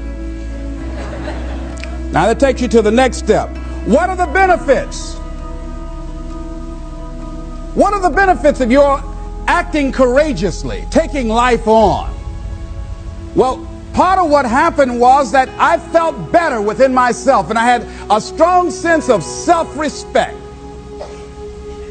Going into business for myself, I made a lot of mistakes. Sometimes I was down on myself. I felt stupid. I felt dumb because people who were in business said, why would you do something like that? Well, I didn't know. Boy, were you really dumb. And I used to chime in with them. Yes, I guess I was. I didn't know any better. But the other thing is, I had to say to myself, but I did it. I did, even if I made a flop of it, I did it. I took the chance. I took the leap. What are the benefits of your acting courageously? Whatever it is that you've identified. Write the benefits down and then focus on them. Focus on the benefits, not on the liabilities, not on your fears. Focus on the benefits. That which you hold in consciousness tends to manifest itself. Think about how good you feel. Think about the level of increased self-respect, the sense of self-worth that you'll feel. How good you'll feel getting up in the morning, looking yourself in the mirror, because you're taking life on. The other thing is, acknowledge your fears and then go into action. This book, it's called Feel the Fear and Do It Anyway. That's it. See, I believe anybody who's ever done anything, who's ever taken a chance, doesn't mean that they're not afraid. Courageous does not mean being the absence of fear. I think that being courageous is willing to do it because that's what you feel, and you're going to do it anyhow, regardless. So you're not going to be immobilized by your fears or your doubts. You admit, okay, I'm scared to death. Now, okay, what is it that I must choose to do?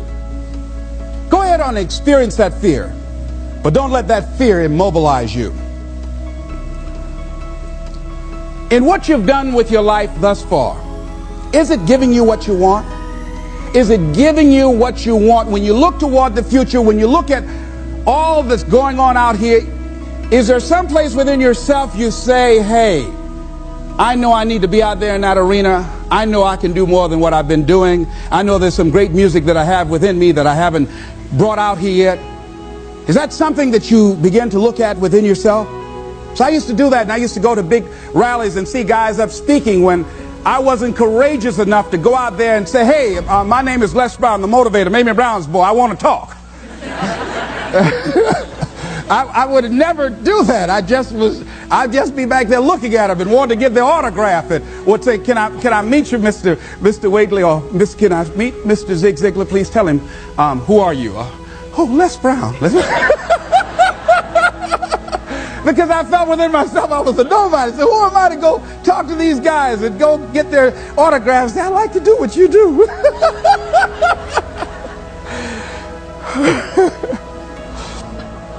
See, I say if you look at your life, and if you're not getting what you want, you owe it to yourself to do something differently. If you're on a job, 85%, they say, of Americans go to jobs that they're unhappy. If you're doing something 8 hours a day that you don't like, it's not giving you what you want, it's not giving you a strong feeling of satisfaction and fulfillment, you're miserable, you hate to go there, you're depressed just thinking about it, you sing the Thank God It's Friday song every week, it's giving you headaches just thinking about it on Sunday afternoon after the football game goes off. If that's what it is, you owe it to yourself to start strategically working to change directions. See, but you know what most people will do? Most people will resist change. Most people will fight change as if change would be worse than what they're experiencing. See, they know this. They're familiar with this. Most people will not challenge the unknown. They won't just step out there. See, there's certain things that's got to be in place. They got to see it all together. And life isn't like that. That's not how you grow. So as you look at your life, you're saying, I'm not getting what I want. As you begin to look toward the future, begin to know that whatever it takes for you to create that, you've got that in you.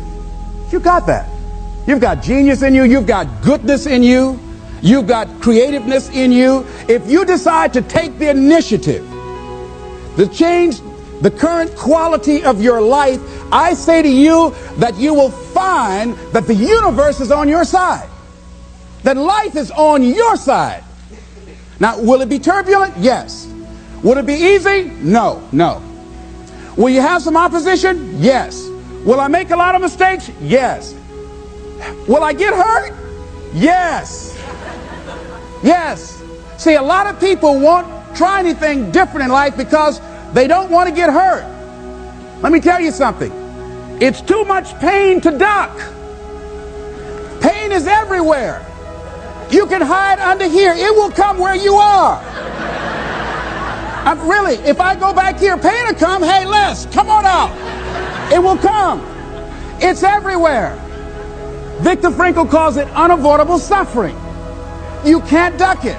But most people spend their life not wanting to deal with the pain of rejection, the pain of defeat, the pain of being disappointed, the pain of losing, the pain of failure, the pain of being criticized, the pain of not being liked, the pain. That's called life.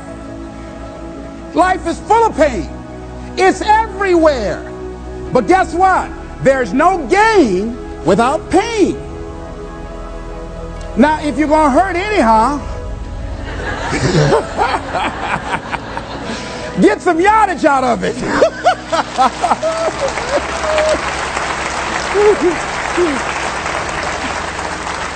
Because it's the pain of regret that you experience. If I had it to do over again, that's a pain. Don't you know that's something? When you know, I was in a seminar once and this lady stood up. If I had my life to live over again, she talked about all of the things that she would do. And you can feel the pain of regret in her voice.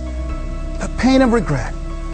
She still experienced pain. She was trying not to experience the pain of defeat, the pain of disappointment, the pain of loss, the pain of lack of support. And she still experienced pain. It was right there. We can't get around it. Most people are governed by their habits, their fears, and the opinions of others.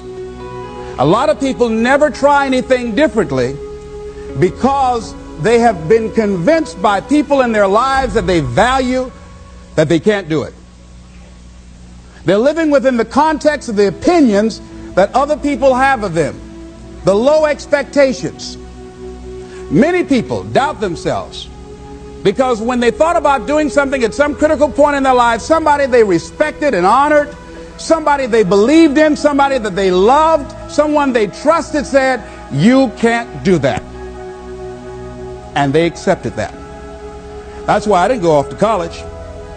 I had an instructor that I believed who said, you're not college material, Mr. Brown. You're not as smart as your brother Wesley or your sister Margaret Ann. You're not college material. Why don't you try and get you a job at the post office?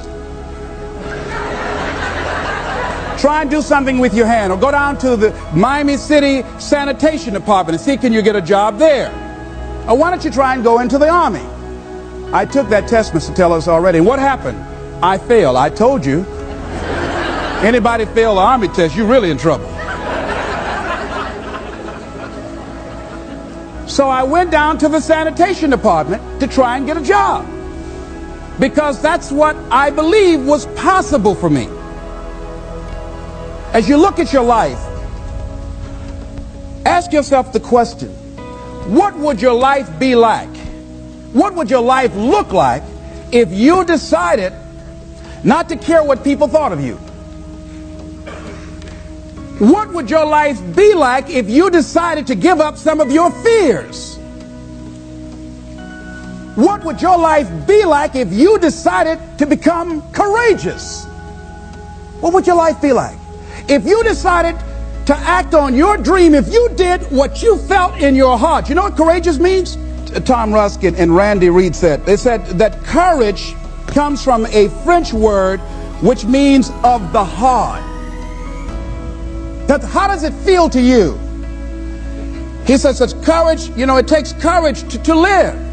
Says most people go through life not allowing themselves to step out because they don't want to let go.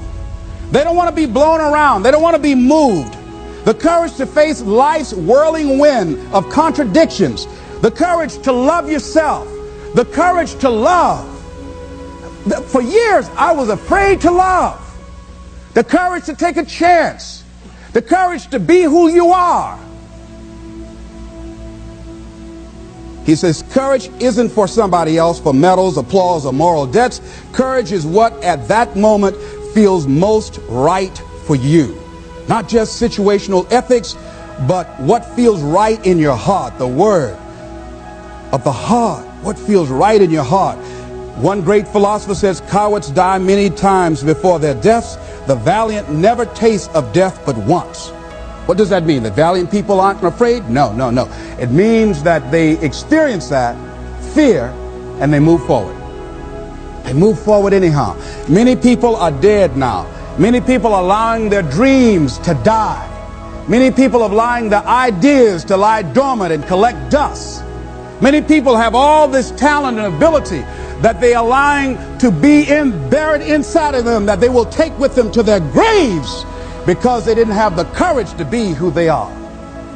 And I say, as you begin to look toward the future and manifesting your greatness, it's going to take everything in you, that your life deserves the concentrated effort to begin to look at how is it that I can express more of me? How is it that I can bring my ideas out here now? How is it? And start living with a sense of urgency, because you're here today, you're gone today. Life is unpredictable. It's uncertain. There are no guarantees. No guarantees out here at all. So holding back, what are you waiting on? Ask yourself, what's the benefit of your waiting? What's the benefit of your not living your dream? What's the benefit of not listening to yourself? Oh, please, listen to yourself. You know the feelings. If you start listening to the feelings in your heart, and I'm doing it now more every day, I find that my feelings, I can trust them. And I say to you that as you look toward the future, you look at life on a daily basis, if there's something that you have been given, if you've heard something within yourself that you know that what you're doing now doesn't fit for you, it doesn't work for you, it's not giving you what you want, and there's something else that you want to do, don't allow that inner doubt in you to talk you out of it, to build a case on why you can't have it, to tell you why you're not good enough. You ignore that inner voice and all of the external voices. Don't judge the possibilities for what you can do based upon the circumstances, because the circumstances won't determine who you are. Don't determine what you're able to do based upon your resources. Don't determine what's possible for you based upon where your life is right now. Where your life is right now is not you. That's just what it is right now. But the possibilities for you are unlimited. If you're in a rebuilding process, it's unlimited. If you're coming back from adversity and devastation, it's unlimited of what you can do. That's the capacity of human beings. It doesn't matter how many mistakes you've made. It doesn't matter how many flops you've had. It doesn't matter how much money you've lost. In fact, I see it only as an investment of what you learn from life, not losses, but investments of what's possible for you. And I say to you that once you start listening to yourself, and as you begin to act on your dream, as you start just trying to find your way, doing what you can with what you have, you will start seeing things opening up for you. You'll start attracting people. You say, where'd they come from? Things will start coming together, clicking for you. You say, whoa. You start brainstorming. Ideas will come out of nowhere as you focus on it. The key to it is to begin to focus on what it is you want to do. Why, Les? Why is that important? Because as you focus on that which you want to do, that which we focus on, that which we give our energy to, it will begin to multiply. It will begin to expand. It will begin to develop your consciousness. And out of that comes your greatness. Out of that comes a commitment. Out of that comes a passion for life. Out of that comes a special power that you have in you that you haven't even called on yet. See, the powers that we have will never reveal themselves if we don't challenge them, if we don't put ourselves in a position where we have to use them. So one of the most important things is reading a book that's a really interesting book called Instant Millionaire, and the guy said, put yourself in a position where you can't retreat, where it's do or die, sink or swim. Here's what you'll find out. You'll develop incredible swimming skills. Or swallow half the pool of life. You'll find yourself stroking unlike you've ever seen before. Through the inspiration of desperation, you'll become more creative than ever before. So what is it? How do we handle that whole piece? Throw your whole self into it. See, most people go at it tentatively. They don't give all their stuff. They don't concentrate. They don't put everything they've got in them. One guy wrote a book called All You Can Do Is All You Can Do. And all you can do is enough. But he said, make sure you do all you can do. And if we're honest this evening, we know that we haven't done all we can do. So as we look at the future, we can decide that from this day forward, as I look at my personal relationships, if I look at my professional relationships, if I look at my family relationships, as I look at all the dimensions of my life, looking at myself mentally, emotionally, and spiritually, I'm going to do all I can do to develop me, to bring my talent out here, to make a contribution to life. I don't know what you want to do. Here's what I know about you. That you've got greatness within you. As you look toward the future and developing your greatness, begin to know that your life is worth the effort. Is it easy? No. Is it worth it? Yes. Yes, your life is worth it. And so it is. This is Mrs. Mamie Brown's baby boy, Leslie Calvin Brown, saying it's been a plum-pleasing pleasure as well as a privilege. Thank you all here.